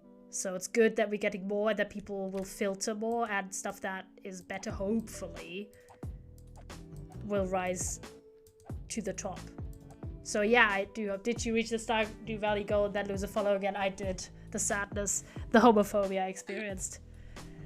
Still have to play Stardew with us, because Leo has it now as well, like, or got it ages ago. Yeah, I have like the stream plan with Red for everything with that, and then I've like cracked the seal that I'm good to play how much and however much. No, Stardew was 150. The sadness. It doesn't cost that much. Yeah, but man, my hands are cold. I don't know why the weather's turned so much. My window was like practically wide open and I'm still really warm. And I live in the UK. I just get really cold sometimes. I'm used to the cold because I'm an emo. Like when you started that sentence, I was like, for real though. I've never experienced anything outside of the cold. The cold of reality. The cold is in my bones. Oh, talking about... This is irrelevant to anything. Talking about emos. No, not talking about emos. More like talking about, I don't know, the cold. I don't know why my brain went there. It was a thing I wanted to talk about, but then Santa I got Claus. distracted. Wow. I did, no. I started writing something a little bit. Ooh. So about the cold. No, kind of. There's this writing contest that I sometimes participate in. Oh, nice. And I've won once before. I was very proud. And that's cool. Yeah. So I've started writing a little something for the next contest, which is, I think the deadline's end of this month. It's for short stories. That's cool. I would Yeah. do that. I would just make something really sad though. That's the only Oh downside. god, boy, I am. Like, for multiple of my entries, because I've participated multiple times, right? One of the overarching themes is like the path and lives you did not take and the regret of it. I remember once before, because like I'm on my phone, I wrote this little short story about like being locked inside in my in my home at the start of lockdown, where I kind of reversed it to be like instead this is the first time they've ever gone outside, and at first it feels like great, it's like a new opportunity, but then like you start panicking and it feels really weird, like talking about like panic attacks and stuff like that I was like experiencing around that time, and like I was really happy with that, but again it was just really sad. And like, and that was around the same time I just couldn't write anything more like cheery anymore, because like I'm an emo. But like, it's all, I don't know. When are you dyeing your hair then, huh? When's it coming? I'm expecting I don't know. I'm really sad though, because I lost that story because I had to reset my phone. Aww. And it was just in the notes app and it's gone now, and I was really proud of it because it was like, that sucks. yeah, because it was like actually like a decent thing for like that I wrote. Red has entered a few times, and I usually try quite hard. Okay, one time I entered poetry because it's also a poetry contest, and I'm not a great poet. I like my poem, but like the way they picked the poetry in that one, it was a lot more elaborate than my specific poem, which was really short. But I did enter like a third time with like an actual short story, and I got robbed so hard. I was so pissed off because everyone had like such conventional stories that got like picked to win, and I wrote like an experimental story that was a critique of, basically it was a story about a guy in solitary confinement who kept getting pulled in interdimensional rifts that tried to kill him. Yeah, as you do. Yeah, and like it was also a critique of like the prison system, and it was like horror and sci-fi, and I thought it was quite cool, and I was just disappointed. But this time I started writing a story which is set mostly in a train compartment. Cool. And it's about like so far I've written basically like the opening bit, which is about, it's actually it's a twisted version of Thomas the Tank Engine. They're sitting inside of him. Thomas the Tank Engine turned bad. Yeah, he's just evil now. But no, it's the conductor got eaten by him. Like the main character in that short story is a guy called Sam, who's traveling. He's on his way. Man's on his way, and he goes in this train compartment, and it's not entirely empty. Surprise, there is a person sitting there. Ooh. And Sam is a little bit like, he's being a little bit observant, sus. That he's a bit sus, admittedly. And but then like the part I've basically written is Sam sort of what Sam thinks about the stranger in his compartment that's just asleep there. Just there, right? What he's thinking, and he's reminiscing a little bit about sort of his life. Not too much, but a bit. And the way I want to write it is just spoiling it so hard, but I don't care. Chatters, you are not going to probably read my full story, so I will just use you as my creative backdrop, and you book as well. As the way I want to write it is about the chatters. Yeah, no, you are separate from the chatters. I'm a famous streamer. You can't be in with that crowd. The disrespect you offer to the yellow chatters. But yeah, so the way I want to talk is that the window in the train compartment basically shows Sam these alternate versions of himself and the stranger, which sort of make him sort of think a little bit about why he's here, what has led him into this train compartment, essentially. And I'm someone who really likes that theme of, you know, reevaluating your path in life and what could have happened if you had taken a different route, you know? And that's literally like the concept of the story. It's about literal travel and sort of mental travel. So far, cool. Which is one of my favorite concepts ever. I love that. I've written multiple times about it, and I've also read a lot of times about it, because it's such a cool thing to show someone taking a literal journey, but also something changing within them. And I don't really know Sam that well yet. I know his pretty much nothing, because I go in with quite a playful approach to writing, where I'm not there like plotting everything out with like excruciating detail, because that just gives me like writer's block. Just stresses me out. So I go in and I sort of know a little bit about the characters, but I'm getting to know them. So sometimes my characters do surprise me. So I've literally had times where they forced me to change the ending that I originally had planned. So yeah, I kind of have a thing, like, I do a similar thing when I'm like writing lyrics or something, where I won't have anything except like a slight idea in my head, and I'll just play like a melody on my guitar or something, and then from that build the lyrics up. I can't, because like you won't have the best like outcome with it, but you'll at least have the groundworks to come off of, and it will give you an idea of how you want to write it, which is like, I think that's a good way to write it things, because it's that in itself can help let out some of the rawest emotions, just coming up with it on the spot. Yeah, I agree. And yeah, I don't know, it's just, I was also reminded of like a really, really old story that I wrote that I forgot what originally inspired that story. But like, I got reminded by it because I was like listening to my Spotify shuffle. I once wrote like an entire story that was quite long actually, that was 100% inspired by the song The Judge from 21 Pilots. And not even kidding, not even the whole song, just like the first like 30 seconds. 21 Pilots, why? I don't know, it's a good song. It's, fine. Like the first album not for me. that I personally... 21 Pilots was okay, was being the key word. I personally really like the what's it, Blurryface, the album? Bye, boy! That's okay. I quite enjoyed that one, it has quite a good... Blurryface is alright. It's good. They've had better, I think. I didn't really like it. Some of the other songs are alright, but like pretty much all the songs I really liked were in that earlier period, I'll be honest. I don't know, I've never been a fan of 21 Pilots. They're just a bit boring and pretentious. Is kind of...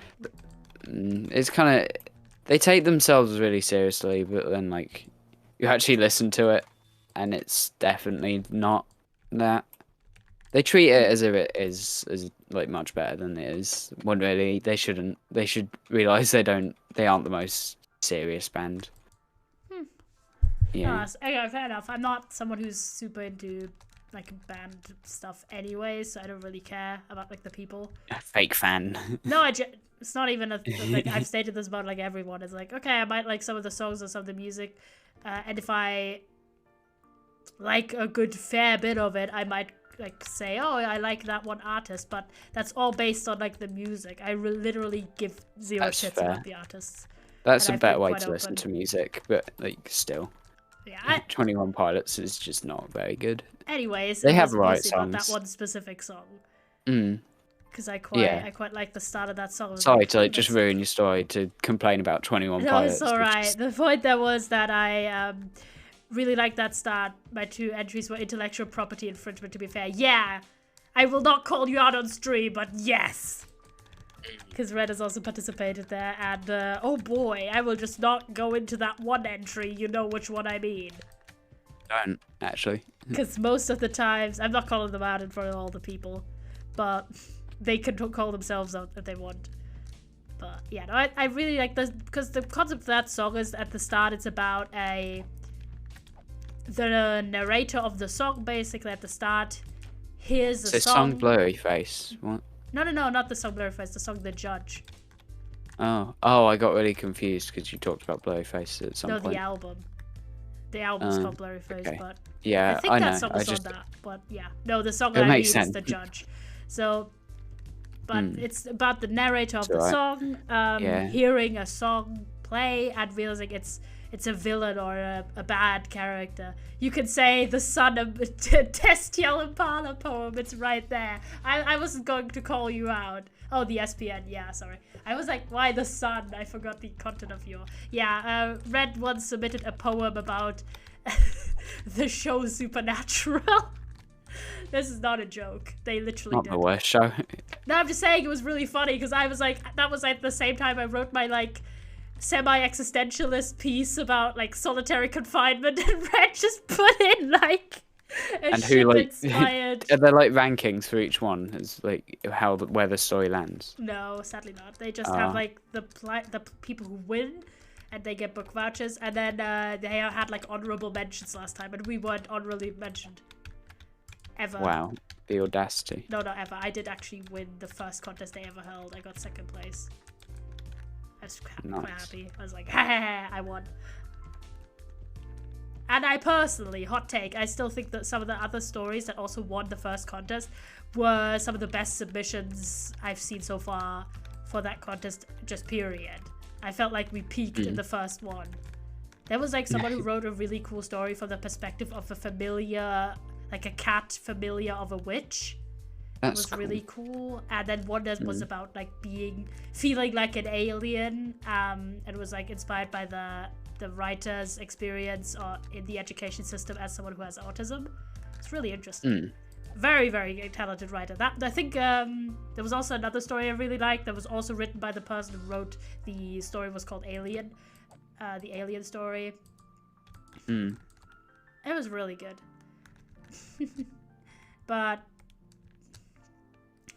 anyway, so I was quite inspired by the idea of having a villain do this like somber like music interlude, and I wrote something based on that basically, which I thought was quite nice because I was like,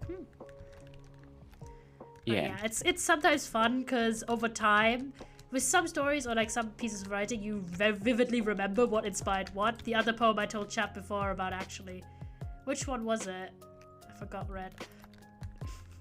But like it's sometimes fun because for some things I vividly remember what inspired it, and other ones I don't really anymore if time has passed. Yeah. Except like all the shitty poetry I did when I was younger. Then I vividly remember what the fuck I was thinking. Oh my god, the amount, and that's, you know, what's what happens. The fills one I wrote when you were already streaming. I forgot you wrote a poem about Filsa. Yeah, Red just does like the slightly meme entries that are always inspired by like pop culture things, and I usually try quite hard on like serious short stories that are also still fun. But it is a good contrast. And I do wonder what the judges are thinking. Some of them that don't win. I mean, Red's like the only person I know who's participated except me. So I would love to talk to someone else who's participated but not won. Because I want to know what they've wrote. Be interesting. Have you ever won one, did you say? Yeah, I did. I did win 2nd place the first. Oh, cool. Yeah. I was really hyped because I'd never won like pretty much anything of no. I mean, okay, that's making me sound so much more not even dismal like a school sport or anything. No, okay, that made me sound so dismal. I have not won a competition that was based on like artistic skill. Ah, that's cool. I've won like contests that are based on like chance, but that was like the first time I'd ever won for like writing or art. And the fun thing is, this time they want to publish like the stories from the writing contest in a journal, and they're doing an art contest as well for like the cover. My sibling did a similar thing for a diversity thing, and they came 2nd place as well, which is cool. Yo. And they were writing about how being gay is illegal in like 70+ countries. Class. And then I think that was really good, and like it was really cool because they also won £100. Oh my god, I just won like a 20, I just wanted like a pet. But like it's in vouchers for like random shops, so it's probably not actually that valuable. Okay, yeah, I won like a 20, like equivalent of like £20 voucher for books. I mean, that's still pretty good. I paid like half of my school books with the voucher money. So that was fun. Just like school literature that I had to get. I was like, haha, I'm paying with that. Let's go. But no, it meant a lot, especially since, like, you know, I had never like experienced that. So I was like, yo, and then I participate whenever I feel like it, basically, because they do that like every 6 months. So I was like, oh, you know. But yeah, they're doing an art contest this time as well, and I'm gonna probably try and at least enter something because they only want like basically a draft entry. You don't need to have like the finished piece. So they're looking for like works for the inside of the journal and the cover as well. And there's prizes also. That's cool. So for each, I think they want to have 6 for the inside, and each one of those gets like £10 book voucher, and the cover design I think gets 20 or 30. That's cool. Yeah, so I'm gonna try for both of them, and it would be quite cool. Just submit like 7 things. That way you have like a chance of being in even Just like more. it's a bit everything. It's like in like giveaways when you buy more vouchers and stuff to like get in. You know. Yeah. Some people buy like 100 tickets to win a Tesla and still lose. Yeah, that's big. Which I think is really funny and stupid, and it's basically gambling if you think about it. Technically, giveaways and stuff. Okay, do you need anything else on a shovel except efficiency, mending, and unbreaking? I'm not the best with Minecraft enchantments. Ask me about Hollow Knight charms. I can tell you that. Like any boss you need to beat in Hollow Knight. Oh, you should play Hollow Knight. It's literally one of the best games ever. I'm so terrified though because I always, not of that, but I always forget how many when it comes to Minecraft enchantments. I always forget how many enchantments you could do on top of each other, and I've done that so many times, so I've fucked up like by over enchanting things. Yeah, no, that's not good. I've that done one's that gonna be too expensive. That's annoying. Okay, I'm gonna enchant these 2 together. That's 6. That's 7. Okay, we're gonna go with 6. Please let me enchant these 2 together. I'm gonna cry. Okay, it's 22, but you can do it because there's a limit. And I've done that before where I had to get rid of a really highly enchanted book because it wouldn't be usable. And I was so annoyed. Okay, I need 22 levels though to enchant my Random shovel. question: do you have £5,000, by the way, just lying around? Lying around? Yeah. For what purposes? Musical stuff. Because there's like £3,000 for like the actual instruments, but then like if I want to buy the doors and stuff to like do it all in, you know. And I know you're like rich, so. I'm not that rich. I don't have £5,000 just for no reason. Are you sure? Just not in really. your pocket or something? No, not really.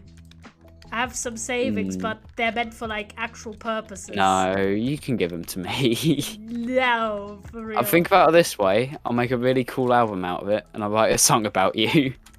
Yeah, that's worth the And I won't actually put. I won't put the song on the album. I'll put it on like the B-sides, but still. Why did you need that much money? You do realize the highest amount of like money I've ever spent in one go is £150. That was for my phone. I've never even spent that much on anything. I don't. And the other ones is like the next highest is probably in terms of like 100% my own money. Like travel. Having rich friends. Accent is rich. Ask him. I feel actually bad just asking someone to give me just. Well, if you happen to be in chat, though. If you're in chat, I couldn't. If you're just having a bit too much money there. Yeah, I'll just put it in the SMP chat and just be like, "Hey guys, I really need money," and just be like, "Whoops, wrong server," and then see what happens. Just go like that. But okay, I don't think most people just have £5,000. Like it's different, like 500, 150 maybe. Like that's fine. But okay, it's not really fine. Okay, I should not. Again, thank you for the reset. Server restarting in 5 minutes. Get down. Yeah, it's always at 11. I'm sorry, Bog. I have a family of 1 to support, says Red. Don't be shy, Red. You're just getting shafted. That's fine. Red, you don't need to give me 5,000. And they got quite the lifestyle. You know, yes. you do though. Okay. I'm expecting it from you. You owe me. Why? The propaganda, Red. Do you see what's happened to me? Okay, like, I do have some savings, right? But I also have massive problems ever actually spending any of my money because I'm terrified of, once I'm like 25, ending up in poverty and dying. But I thought I might better discuss this with my therapist than my chat, okay? I have a healthy mental health. I'm an impulsive buyer, so I will probably spend like half of it. Oh boy, I am too. This is why I have multiple bank accounts. Let's go. They are really cool instruments though. Do you want to see them? Yes, send me your pictures. No, I'll just send you like some of the links. Wait, I am renaming my shovel now. This is gonna be my final shovel. What am I gonna name it? Bog. No. Scoozy, did you think I meant you? Nah, fam, that's myself. No, I said about yourself. I said you're getting shafted. Okay. Not about me. I just talked additionally afterwards about myself, Red. Don't worry. I'm not disrespecting you like that. I'm sending you the links to the instruments. And then there's like a microphone and stuff, but you don't need that. We have... I called my bow Heartstopper, by the way. Appreciate that one. I thought it'd be like a funny pun. Because I'm shooting people and I'm stopping their hearts. Let's go. I'm gonna name this one. I'm gonna name my shovel Rant Hour. I also literally just broke the anvil. I'm sorry. I don't have any materials to fix my anvil. It's not even mine. It's literally the one at the farm. I forgot how nice that guitar was. I need to not look at these because it will just make me want to buy them more. I'm not great with impulse stuff as well. Like the amount of mentally at the moment. Okay. So you know how I'm going to TwitchCon, right? Yeah. You won't shut up about it. I'm sorry. I'm just really, no, it's really fine. Excited. I'm really excited. Wait, let me go back Did to I not save that? I swear I did. Where is it? Or is it on there? Hold on, no, this is just me talking to myself. Have you, by the way, seen the TwitchCon I made at Aeroline? No. I made no, I have. Yeah, it's very cool. Yeah. Oh, I need to go into my history to find this one because I forgot to save it. Oh boy, that's dangerous. Mm, Also done a clearly. bunch of flags. But yeah, no, I'm not great with impulse buying, and yeah, but. So yeah, since I'm going there, it's kind of a weird thing because I basically, it's like a new introduction of myself in a weird way because you guys don't know what I look like. So even though... Or do we? Oh, do we? Now you're exposing. No. Okay, there you go. My shovel, Rant Hour, has been made into Netherite. The only thing I don't have as Netherite is my shovel. My normal axe. And then, of course, my entire set of armor. It always takes so long. It's not even because of the materials. I have the netherite. I have like 6 ingots. But it's because of the levels I need all the time. It's long. It takes a long time. Yeah, and that's why I think, okay, hot take. Wait, but I'm just about to bring a whole new topic, but... Well, I'll mention it. Hot take, the worst Minecraft opinion I've ever heard is making sets of armor is fun. Get the fuck out of there. Hi, Aki. That's just wrong. Why? And the only person I've ever heard say this is Ranbu. And I'm like, you good sir are just simply wrong. What the fuck is wrong with you that you enjoy making sets of armor? Like, bro, I want to have it done once and then never think about it again. Because it's annoying. But yeah, so because the people, I mean, Red knows what I look like, but anyone else I'm meeting, since I'm going to be meeting a few content creators and everything, that's going to be fun. It's really exciting because I didn't think anyone would care that I'd go except like myself and Red. But, me, myself, no. Thank you for the hydrate. I also ran out of my drink, but yeah, so I could drink a slight sip. Okay, well, I'm disconnected. Bog, entertain chat. I'm just gonna get a drink and then I'll continue my story. I'll be back. Okay. So, guys, about the £5,000, has anyone got it lying around? Because, how is everyone in chat? Because, honestly, you lot are actually forced me to be here. I won't lie to you. He has taken my cat and my face. Don't have that anymore. Yeah, but other than that, I'm doing pretty good. You know, you're always a great streamer and great friend that doesn't force you to be on streams.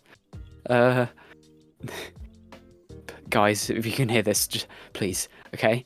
I have like 5 days left, alright? Okay? So if you like, because Yalor, he won't stop. He feeds me a cracker a day. It's all fun. No, Hi, Yalor. how dare you slander me, you absolute knob, you absolute bastard. I'm a supportive friend and this is how you treat me. I'm sorry, I could give you £5,000, you scoundrel. I think it's perfectly So is that Red? valid. Yeah, Red moderator is indeed the person I'm referring to if I say Red. Because apparently Yaki has a friend who's also called Red, who's friends with my friend Mike. So it was a bit confusing when I talked about Red. And Yaki was like, do you mean that guy? I was like, no, I mean my friend. Let's go. But yeah, so...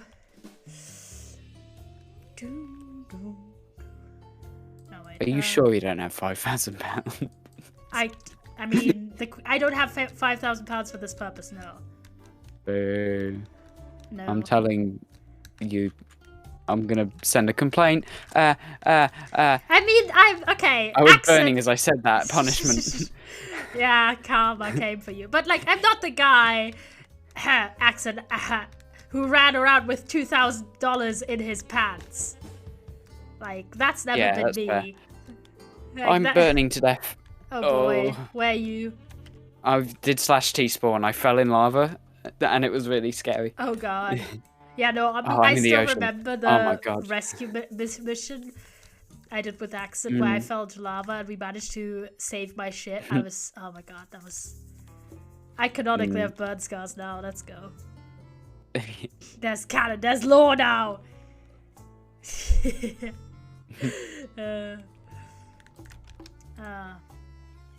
Do I want to get more levels? Not really. I like how I set my goal to have like full netherite armor and tools, and I've done one tool. But That's fine. it's mostly because of the levels, and I would just be standing in front of the spawner for like 2 hours and trying to get like proper matches. Hello.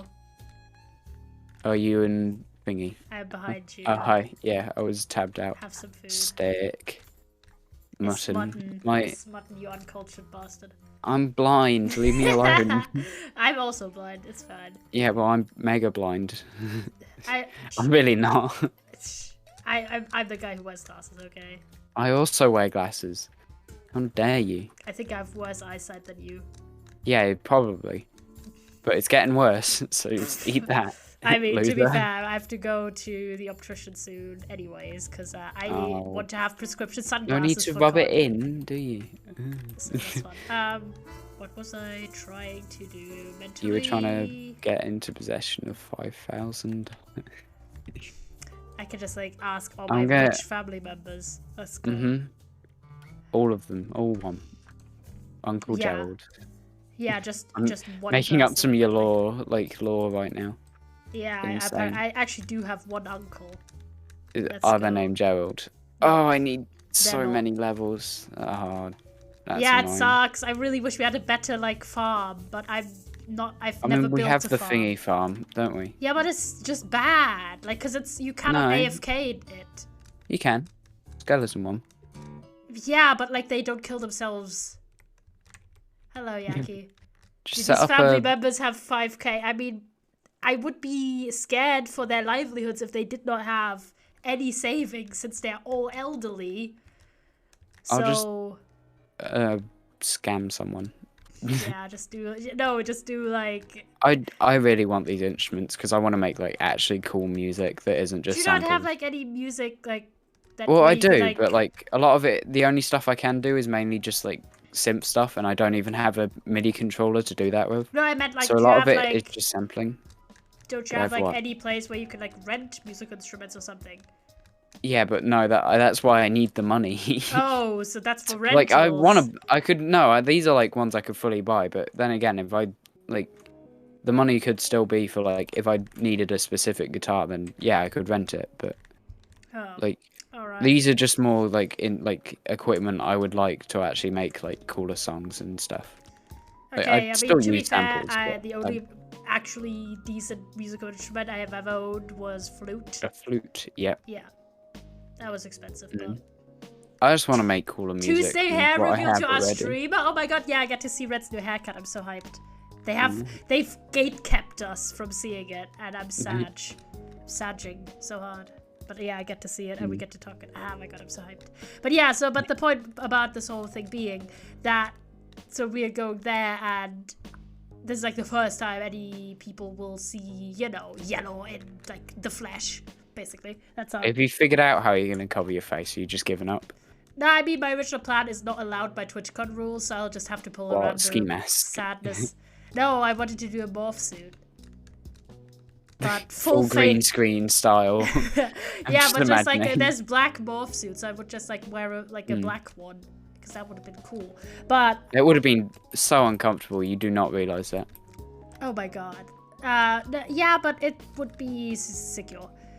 But yeah, so I'll just have to pull a Ranbu to like face mask and glasses, because apparently any other full face covering except COVID masks are not allowed. Which is kind of silly, champ. So you can't even cosplay Spider-Man. You're just gonna get kicked out. Oh, that's not... Oh, you thought who I'm talking to is Red. I'm so sorry. No, that's Bog. I'm not red. Red's no. in chat. Red's in chat. Or am I like physically red in any way? Oh my god, these are... I'm white, unfortunately. Yeah, they're cool. I really want them, especially like the one with the deer on it. That one's really cool. Wait, apparently the you're acoustic. a bit louder. I'm gonna turn you down a tad. Okay. The acoustic one with like the deer pattern on it is so cool. That is very cool, yeah. And also it has like a really nice sound to it, but a lot lighter. And then the other one's a lot like bassier. The Red other is short acoustic. for Red Moderator. That's the mod in chat. For Red. Randy. Rand. I don't know. Red is short for... Red Moderator. No, I'm trying to think of a name. Give me a second. Reginald. Yeah. I came up with that. Yes.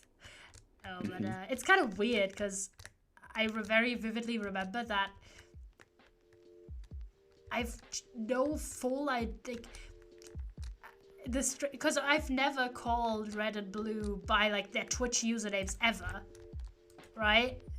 A, because they have difficult, at least Blue has a difficult username, and because I'm just not used to calling them that, because I of course called them by their normal names when we talk in private. You talk to Oh your yeah, friend? we have a group chat and everything. We're cool like that. I don't understand how But people yeah, so when even we make started, friends. I don't know, just go up to them. No, I'm socially awkward. I just picked those out of the crowd. Let's go. But yeah, no, so when I first started streaming and they were my mods, my name is perfectly fine. It's okay, but it's just hard to pronounce. Which is a shame, you fool. Bro. What is it? Don't come for me, okay? So, but... Heyobo Hitashin. So when I first... The zero is hard to pronounce. Yeah, the zero That is hard to threw me pronounce. So when I first started streaming, I was like, how am I going to call them? And then it just happened that they became Red and Blue mod. Something that really annoys me in your Discord, blue is red. I know, the sadness. I know, Mike. Fix it. Blue, fix your color. Let's go. I could give you custom color. It hurts me head. It does hurt me. It's like when I'm not yellow on any servers. It makes me sad. Makes me very I might sad. actually remove like the yellow roll from my server now. Just then. No. Sagging. But yeah, so when we go there, right? Be in the flesh. For real, it hurts me too. I'll give you a custom roll, Blue. Don't worry, I'll do it after stream. Is that I get to sort of think about like how am I gonna like present myself when I'm there? And yeah, I have to unfortunately pick the Ranbu disguise, which is sunglasses and mask. You should go full Rambo and just dress in a suit as well. Just to go full, die and have a heat stroke. That will be fun. That's one thing. I mean, you were gonna go in a morph suit. Yeah, no, before. but that's There's not thin much difference. material. That's like thin and breathable. No, you'd still die of like heat. Yeah, no, because I would have like an actual like a hat. You'd attach a fan. Yeah. Would it just be on the head? I'm just popular, get good, right? No, it would have been like a full body thing. Why would you do that to a because it's somewhat fun warm place? And it's like a recognizable design, but I can't, unfortunately. So I just have to do that. So I have to get prescription sunglasses because I can't do contacts. I just freak out with those. They'd also wouldn't work great with sunglasses over them. Yeah, exactly. So I'm gonna get that. So I have to get my eyesight checked if it's still the same, and then pick out preferably the most. Should we visit your chunk? Yeah, there's a big cave that I can't be bothered filling out, so it's kind of just done. I gave up when I hit the big cave. I know the I'm just gonna explore that, I think. Alright. I thought it would be a fun idea because I remember people wearing morph suits and they're quite thin, so I thought, okay, it would be fun disguise that is relatively chill and would have been cheap.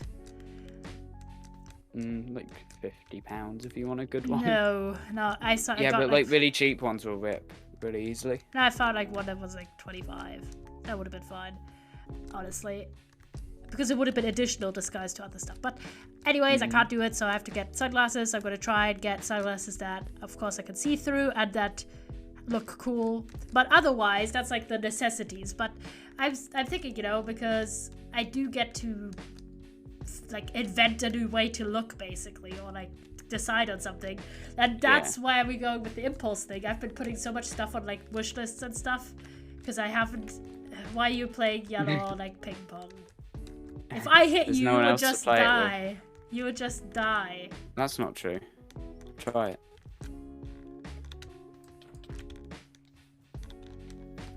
I'm just afraid to hit people. I don't know what armor you have on. PvP. How dare you? Hey, fuck off. Fuck off. How low are you? Half heart. Like, not half heart. Sorry, half health. No, wait, I haven't healed up. I just needed seeds. That's all. Ah, you just needed seeds. I see. Mm-hmm. No, I'm so afraid because I thought you weren't wearing any armor, and I was like... No, I am. It's just not enchanted. Yeah, no, it's good. It just... My texture pack makes it look like... Back away from the tree. You should go in one of those Google image search full cosplay skin suits. Again, because I can't like obscure at least full face masks are not allowed on Twitch. I see you. For security purposes, apparently. Hey, fuck off. I am the imposter. Oi, it's the nature zone. Don't set it on fire. No, I'm kidding. No, leave me alone, leave me alone, leave me alone, leave me alone, leave me alone. Fuck off. I'll get you. I couldn't think of anything cool to say. Yeah, no, the best comeback ever. I'll get you. It's gotta be careful because there's quite a bit of gaps here. I am the PvP. Just shove you into like that gap down there. I could do it. Oh, don't hit me again. I'm gonna die. Okay. All the way to death. Well, there I go.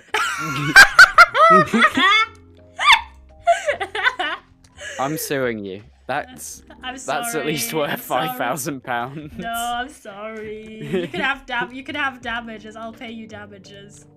I will murder you. That's the damage. No, I'm paying you. I'm paying you off. I'm in my rich male politician arc. Ew. Why would anyone go on that arc? To pay people off, I guess. Fair enough. Or to be the main character in a TV drama. You could be a Tory dad. I'm gonna be the Not character even the main character, in just the Wilbursted's dad. song. I'm just gonna be the Tory dad. You are Jared. I'm no. Jared, no! I think I would legitimately legally change my name if my name was Jared. I think I would die. No, I'm kidding. But sorry to any Jareds in chat, but that is not a great name. No, it sounds like a chat name. It's on level with chat. Yeah, no. Chat is like, okay, genuinely, who the fuck is named Chat? Like, with a T. Like, what the fuck? Bug, come over. I have a thing with my friends where we have levels of like how annoying you are based on names. Dean being number 1 because Wait, of Bug, go on. Dean being 5 diamonds. I already have a lot of diamonds, but thank you. I have reparations. We have a thing where we use like names to like. It started when we were playing Splatoon together, and someone called Dean was like playing too well and killed us all. They were like level like 100 or something, I think. And so we just started calling each other Deans every time we like killed each other in Splatoon or something. That's very funny. And then after that, with someone in like a chat, like because we were playing while watching someone, someone in chat was like, Brody is such a stupid name for just some random reason. So that became the next level. And then we just thought, what's the one up from Brody? And chat is now like the 3rd level. Don't want to be a chat. I do. I must say, you're a bit of a Dean. No, I'm so sad. How dare you? Okay, but there's these names. The way I it feel goes. Like. Then you have to That's be a it. Brody. I just feel like there are some You're names. surely worse than me. Being unnecessarily close to Jared Clyburn over here. Do not bring Jared Clyburn into this. How dare you? Whose house is this? Wait, which one? This one. I don't see The cool you. one. The cool, like, cobblestoney, Oh, blackstone. Like, this like right front is a guy called Lad Lenny. Land. Yeah, I gave him a tour of New Australia. It's cool. So I like it. yeah, they do have a really cool building style. This is not my beautiful house. It's really good looking, whatever your so. town is called is looking good, by the way. Aerolide. Yeah, I don't remember that ever. It sounds like a place out of like Kingdom Hearts or something. I mean, fair enough. Yeah, I think it's coming along. I do want to build like a few more of the builds, but I did It's say like I wanted. Stampy's lovely world. Wow. I really This is not want my to beautiful go on wife. that like at one point. I love Stampy so much. I've never watched a single video of You his. never watched Stampy? Call me out. You lived call the me sad out. life. No, I just wasn't into specifically. What nationality is Stampy? Is he British? British. I wasn't into British Minecraft streamers when I was 8. I'm sorry. But he's not even a streamer. He's a YouTuber. Sorry, YouTubers. Huh. I just watched so I many can't people believe who are you. both. Yeah, I'm sorry. Slandering I'm sorry. Stampy like I just no, like I'm not saying I don't like him. I'm just saying the only thing You I've need seen is like to clips watch of him through saying every single video ever he made. the only thing I've seen is like people like him saying hello. Like that's Hello, all. this is Stampy. Like all. Welcome That's back all. I'm to sorry. my lovely Am I gonna get world. crucified if I say I've also never watched the Youngscast? I'm No, sorry. I wasn't. I'm a just big fan like of them. just basically I've never like when I was. I love really their young, songs. I would I've listen to not like watched any when will, big, How Do I Craft like- This Again on repeat. That was my jam. I've basically watched 0 of like the big English-speaking creators when it comes to Minecraft that were like popular Not like 10 even, years ago. Like Dan TDM. I'd never watched NTDM except like recently, like his new stuff. Aw. But like I did watch him in his OG times. You're a buffoon. I think the only person I've Can't ever be seen friends with anything. you. No, the only person I've ever seen anything was Captain Sparkle's Minecraft parodies. I did watch that, but I was Mid. just not into like.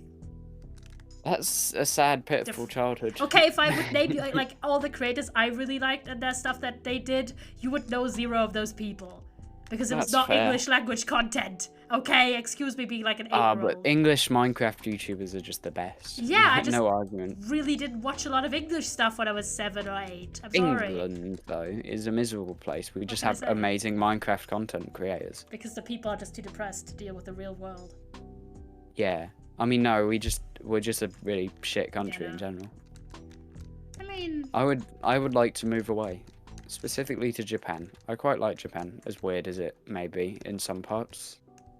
In some Japan has cases its as own well. issues. There's a lot of stuff about. But like it's really pretty and it's got a really cool like history. To be fair, I do feel like basically a lot of people, the country you were born is the country you want to leave. So there's probably a lot of people in Japan who are like, I want to not live in Japan. I So- don't know. I'd like to travel more because I've only been in the UK. Because I know a It's lot of sucks. people who are like mainland Europeans who would Mm. like enjoy living in one of the British countries. No one in Europe wants to live here. We're like the Oh, no, most place people. hated most by Europe. That's like the whole thing. Eh, Like, no, that is like you go to like a European country, and if you're from the UK, you should just definitely not tell them you're from the UK. That's like the whole thing. I think that's overhyped. I'm saying that as a citizen of one of the European countries. Like I know, like a lot of my like friends and people I know are most people places who are like quite that, enjoy though. the UK. Mm. So it's like, you know. I don't understand why it sucks. But I mean, you know, partially it depends on like how you feel about the English language. Like I personally really love it, and like why it's don't know, it's just fun. it's confusing and it hurts. it's fun and it's a lot more. I've lived here too long, and I think it's the fact I've never like left. Yeah, and I that go too. to, like, that too. I go to like a very select like few places. Yeah, where I live. that does change, but like for me, I don't even go it's- to London that often. You know, I go like- to Northampton, where I live. That's not Northampton. I don't live there. I go there. I stay in my own city, and I go to Cornwall. Also, our names suck if you can't tell. That's the same everywhere. But I'm just saying, like, Mm. how I feel about it is, aside from I just find it fun to speak it, but a lot of it is that a lot of other European languages are languages that enforce a lot of things really strictly. Like, for Fair. example, I hate it that in a lot of, like, French, like, insert, like, pretty much every European language in here. It If you're has speaking gendered about stuff. if you're speaking about one of your friends, you automatically it's about what their gender is, and there's a lot of them only really have accommodations for two, which sucks. If you have Yeah. like any friends who don't fit that, or you yourself don't fit that, and it really sucks. That's fair. And then you have a bunch of people, which is what has been happening a lot, who, when people make attempts to make the already unaccepting language more accepting towards people, that then go on about how the language is dying and the integrity and blah blah blah, a bunch of old conservative bullshit. And you're sitting there like, I just want to have like my friends and everything acknowledged in like the way we talk. That their own existence is like not existent. So English is a lot more accommodating in that one. And if you're talking about someone, like their profession is just their profession. Like there are some that have different words, but let's say if I'm talking about a teacher, there's not a teacheress, you know what I mean? Like if you're talking, I have a doctor, I have a teacher, I have a male, you know, carrier. Like that's not necessarily a gender term. And it really sucks. And I personally have learned like multiple other languages as well, and I genuinely am a lot less friendly against any language that doesn't have more inclusive inbuilt things. And people really try, Yeah. but like I mean, I've read literally books where they just, if they're talking about someone who uses they them pronouns in English, just use they itself because there's just not an equivalent in the language, and it sucks. Because, like, you know, it's like your base level existence is just disrespected. So I think that's one reason some people are drawn The to language English. isn't the worst part. I think it's just England is bad. I think Also, Ireland's cool. like- I'd go to Ireland. Yeah. So when I say, Like- you know, going to the UK doesn't necessarily mean England. That's English arrogance to assume. Could Yeah, I be know. Scotland, could be Wales, could be Ireland or Northern Ireland. So it's just more like a general reference to like an English-speaking European country. Because there's not quite a few of those. Yeah, that's fair. But I I know, hate it's Polish just- for all of those reasons. I'm not gonna say necessarily fair. Poland's cool. Polish is weird. Oh, but Poland has like had such a right turn politically. It's not great. Oh be no, it honest. looks pretty. Language is good. Food is varying. I don't like a lot of it, but the sweets are good. And I mean, Polish mushrooms are the best mushrooms. Don't Oh yeah, at me. no, that's fair. And also honey and like a few other things. I'm not are the really biggest good. fan of sweets as of recent. Like Fair, I eat them fair. still, but I feel miserable when I do. Oof. It's But more that thing I just eat because it's yeah, the but only Polish thing is that I also a language want. that heavily enforces gender. in a way I that think it's sucks. pretty there, and it has some interesting history. It is a really complex language, it is. I mean, but some stuff is really dumb. Like, again, like, for example, literally, I don't know if they still do this, but they certainly have done this, that on your, like, national ID card, you had your mum's maiden name on there. Like, that's not even a joke. Like, why? And of course, it's one of the ID cards where you have, like, a gender marker on it, which I think is stupid and dumb. But yeah, you have a bunch of dumb shit. Key is finding a nationality, culture, and a language that's close enough to yours and pretend you're from there. My strat, like, I'm very comfortable, like, trying to blend it with you know, the British streamers, because I'm like, this is where I feel most comfortable, even though it's not a perfect Which I fit. don't understand why you feel comfortable in England. Yeah, but like I the Americans, like, I know way too I much get. about like flaws in their political system, and they're like an ocean apart from. I don't know. I So, think like, you we know. both have flaws, and neither of us are good. And It's we just should all because there's go so to much more of a Canada. difference. Also, like, one of the Just go big to, like- differences I think is that Go to New Zealand. They're all nice. they're way too far away. Like, because I'm, you know, how my ability to feel kinship with someone is a little bit related to how far. That pick is supposed to that's be an fair. upgrade. What? How do you upgrade in the European sphere for what's already going on, huh?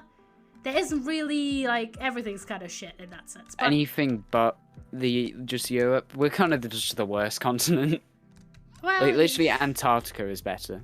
That's because yeah, no like, one's if, there. yeah, if you And that's if why you we like should all people. move to Antarctica. Yeah, we shouldn't, because we would ruin the Oceania, I ecosphere, think, but, is you one know. of the nicer ones. Yeah, Despite it the is fact nice, that but it's just the Australia is opposite very way. racist and stuff. It's the opposite, like, place of where I'm from.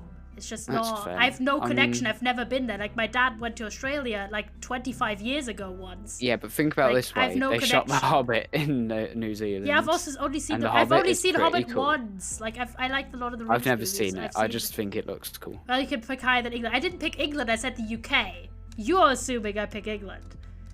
I could just easily pick Ireland. I quite like Ireland, actually. You should pick Ireland. Ireland's Oh, lovely. Scotland It's has so some good pretty. stuff as well. Eh, Wales has some not as good as stuff. Ireland. Ireland has good stuff, but Wales know. is okay. I've been there once.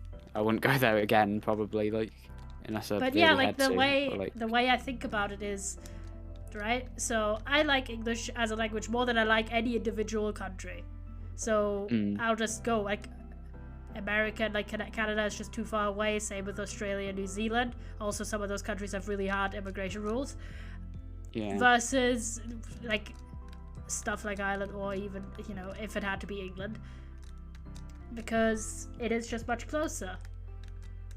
Yeah, that's And in a fair. sense, like, ain't nobody going around, like, you didn't just imply it's not in the UK. Ireland is indeed not in the UK. Northern Ireland is, but you could go Ireland or the UK, basically. That's what I'm trying to say. I mean, part of Ireland's in the UK. Yeah, Northern Ireland is. Northern Ireland Yeah. is.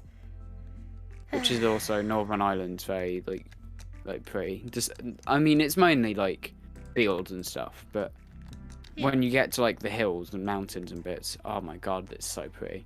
That's like the same thing with like Idaho. It's mainly fields and stuff, but like there's some places in Idaho that are just like, oh my god, they're so beautiful. I love them.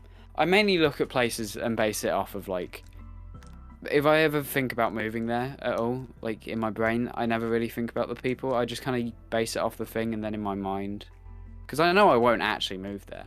Okay, I that's just like kinda- the difference. Like, I don't plan on living in my home country for the rest of my life. So like, I've thought about this for like many of years. Like, it's a known fact basically for me. So, but also one thing that where I prefer the UK or Ireland is that in comparison to America, the general feeling is a lot less patriotic. Like, still patriotic, because every country has that, but comparatively it's a lot less than America. That I jibe with that better. Like, just the whole, I don't know, everything is imperfect, and the way I see it is, if you try to throw a dart on a world map and try to find a country that doesn't have a shit history, there's no countries there. Oh yeah, no. Like, Everywhere sucks. And the is thing I awful. feel about it sometimes is that not even everything West, like literally every country ever has committed some sort of atrocity at some point. But Unless they're like undiscovered or they're more recent. I mean, you don't. Then you don't know. Like they might still have committed atrocities. You don't know. The point there being that sometimes it feels okay.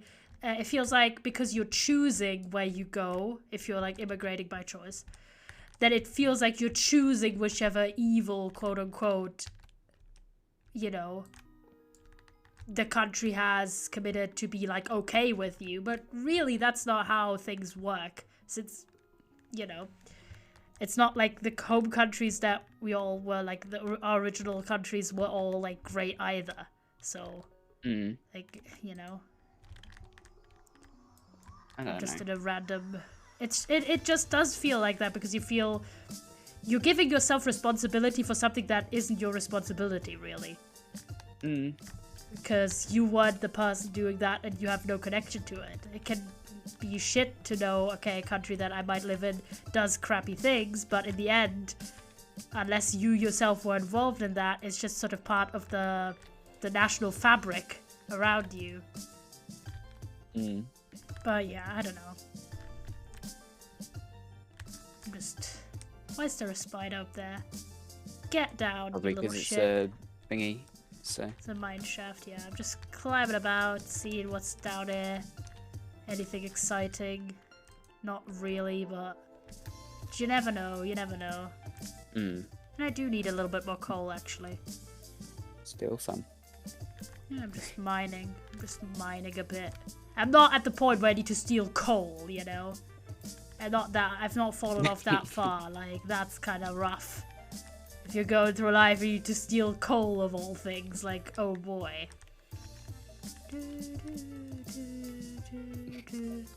So yeah, I base it a lot less on... Oh my god, there's immediately a creeper. I just did not realize that at all. Also just killed a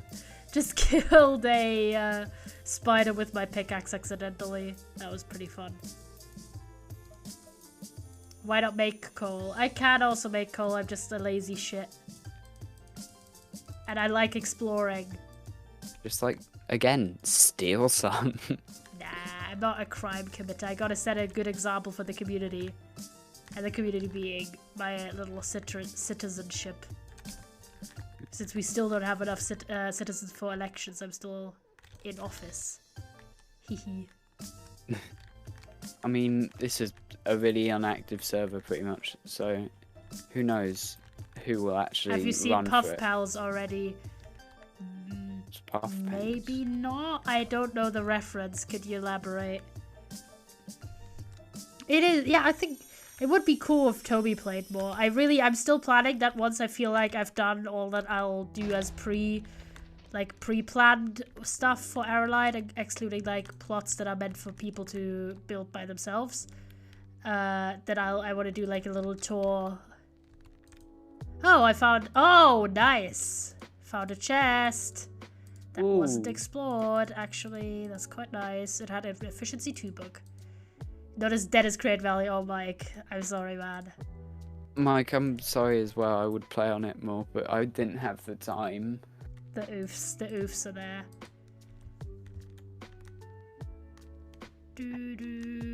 I'll play on it and like at some point. I'll play it soon, I promise. And I do tend to keep my promises, don't worry. I try to. Depends. Most of the time, yeah. Most of the time. Yet another sim being compared. Oh, I have not heard of it. Is it good? Oh my god, why is that broken or is that like actually a drop? I can't tell. Hello? Is that like... Is that a broken block or... Wait, what the fuck is that? Why is there snow here? Or it's just the blocks being broken. I'm not sure.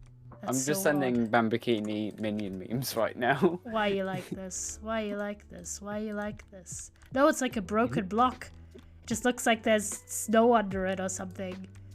That's odd. I've not heard of Puff Pals. Is it good? Like, should I play it?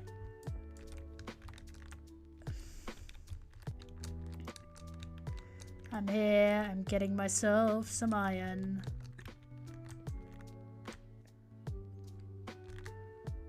I'm going down. Sorry, I'm just laughing at minion memes. Why you like this? We get this. I'm just doing a little bit of this. Do you have anything you want to talk about otherwise? What are your thoughts on minion memes? They're funny. They're great. I love them. They're really like ironic memes most of the time, which is good. Great stuff. What more do you want from life? It's a little funny. At this point, I treat Dead Server's meme as the first ever server I'm running, so I understand it. For me, the thing is, I like the server a lot, and I like the people that are on it. But the main reason I think that I'm not playing it as much is because I have to boot up a different instance of Minecraft to run it, because it's modded. I can't just use my normal little thing that I use. So I find myself doing it less, especially in scenarios where, for example, I'm already live, and I'm playing Minecraft, but I'm not in the mood for the server I'm on anymore. I don't find myself going to Great Valley because I'd have to boot up everything new. So it's probably that.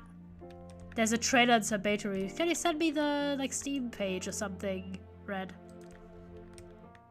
Because that does sound interesting. I'm always looking for fun little new games to stream. On that note, my Twitch keeps dying, so I'm asleep now. Have fun rest of your stream. Bye! Thanks for being here, King. Hehe. No mods anymore. This is yellow after hours. Spam. Yellow after hours. Let's go. No, I'm kidding.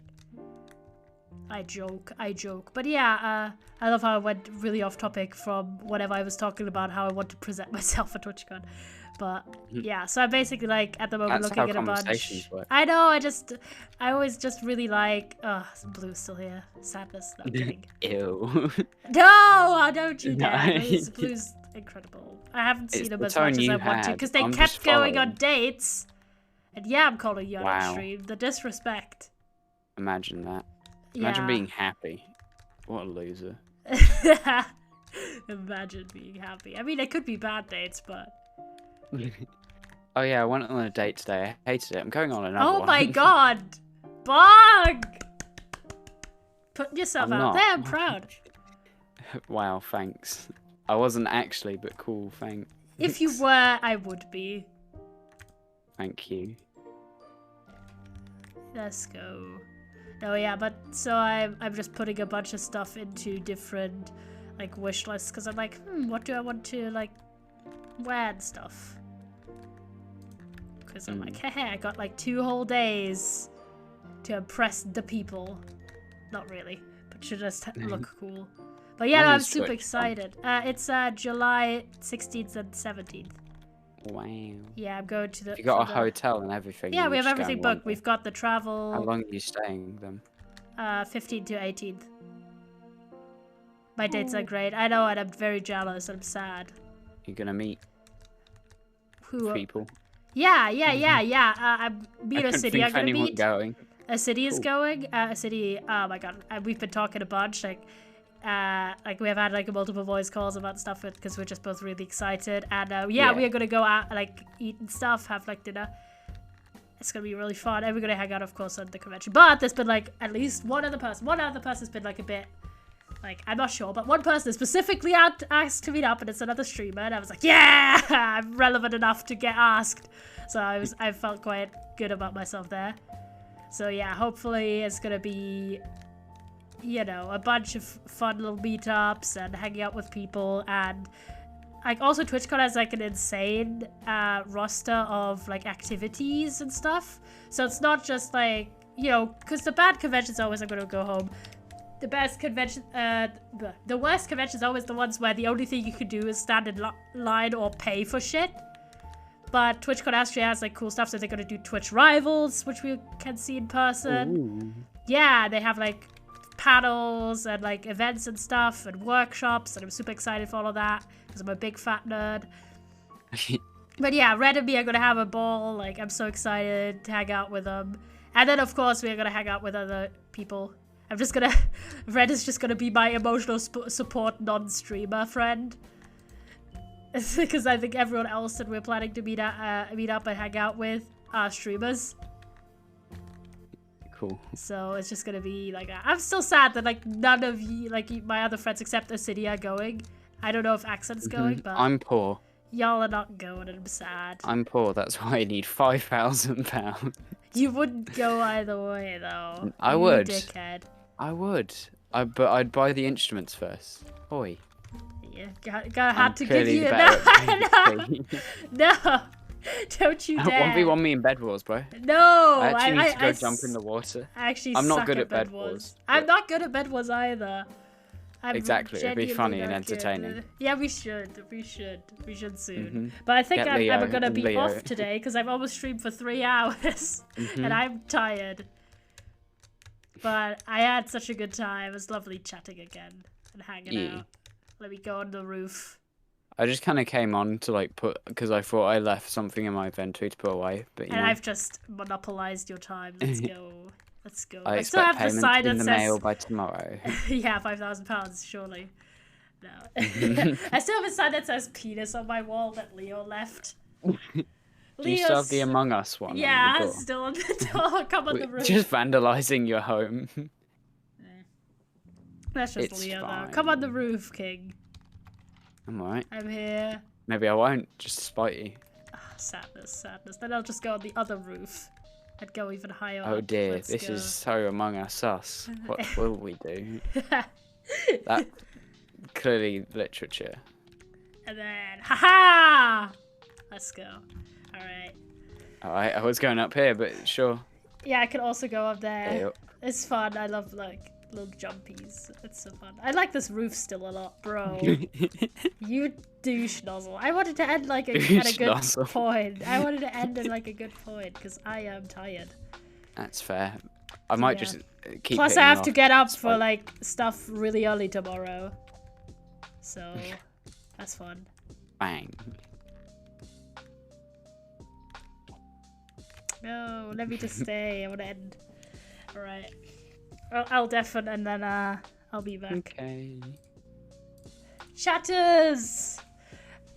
It was lovely to have you all here today, and today is actually the last day of Lesbian Visibility Week, so we are gonna raid a lesbian streamer to finish off the week. We had some goods people, we found some really fun new streamers, hopefully for some of you guys as well, and I'll look for Minecraft.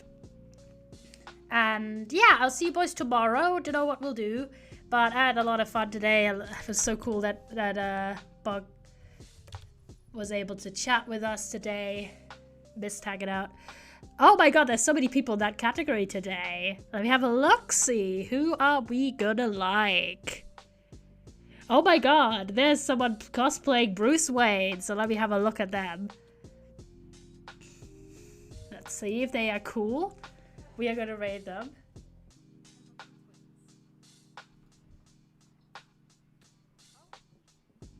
Oh, someone who likes Dungeons and Dragons too. Let's go. Someone who likes Stardew Valley as well, but is currently doing Minecraft. That's funny. We're gonna rate them. Their name's Cowhurst. We're gonna rate them. They are cosplaying Bruce Wayne. Let me have a quick shenanigans.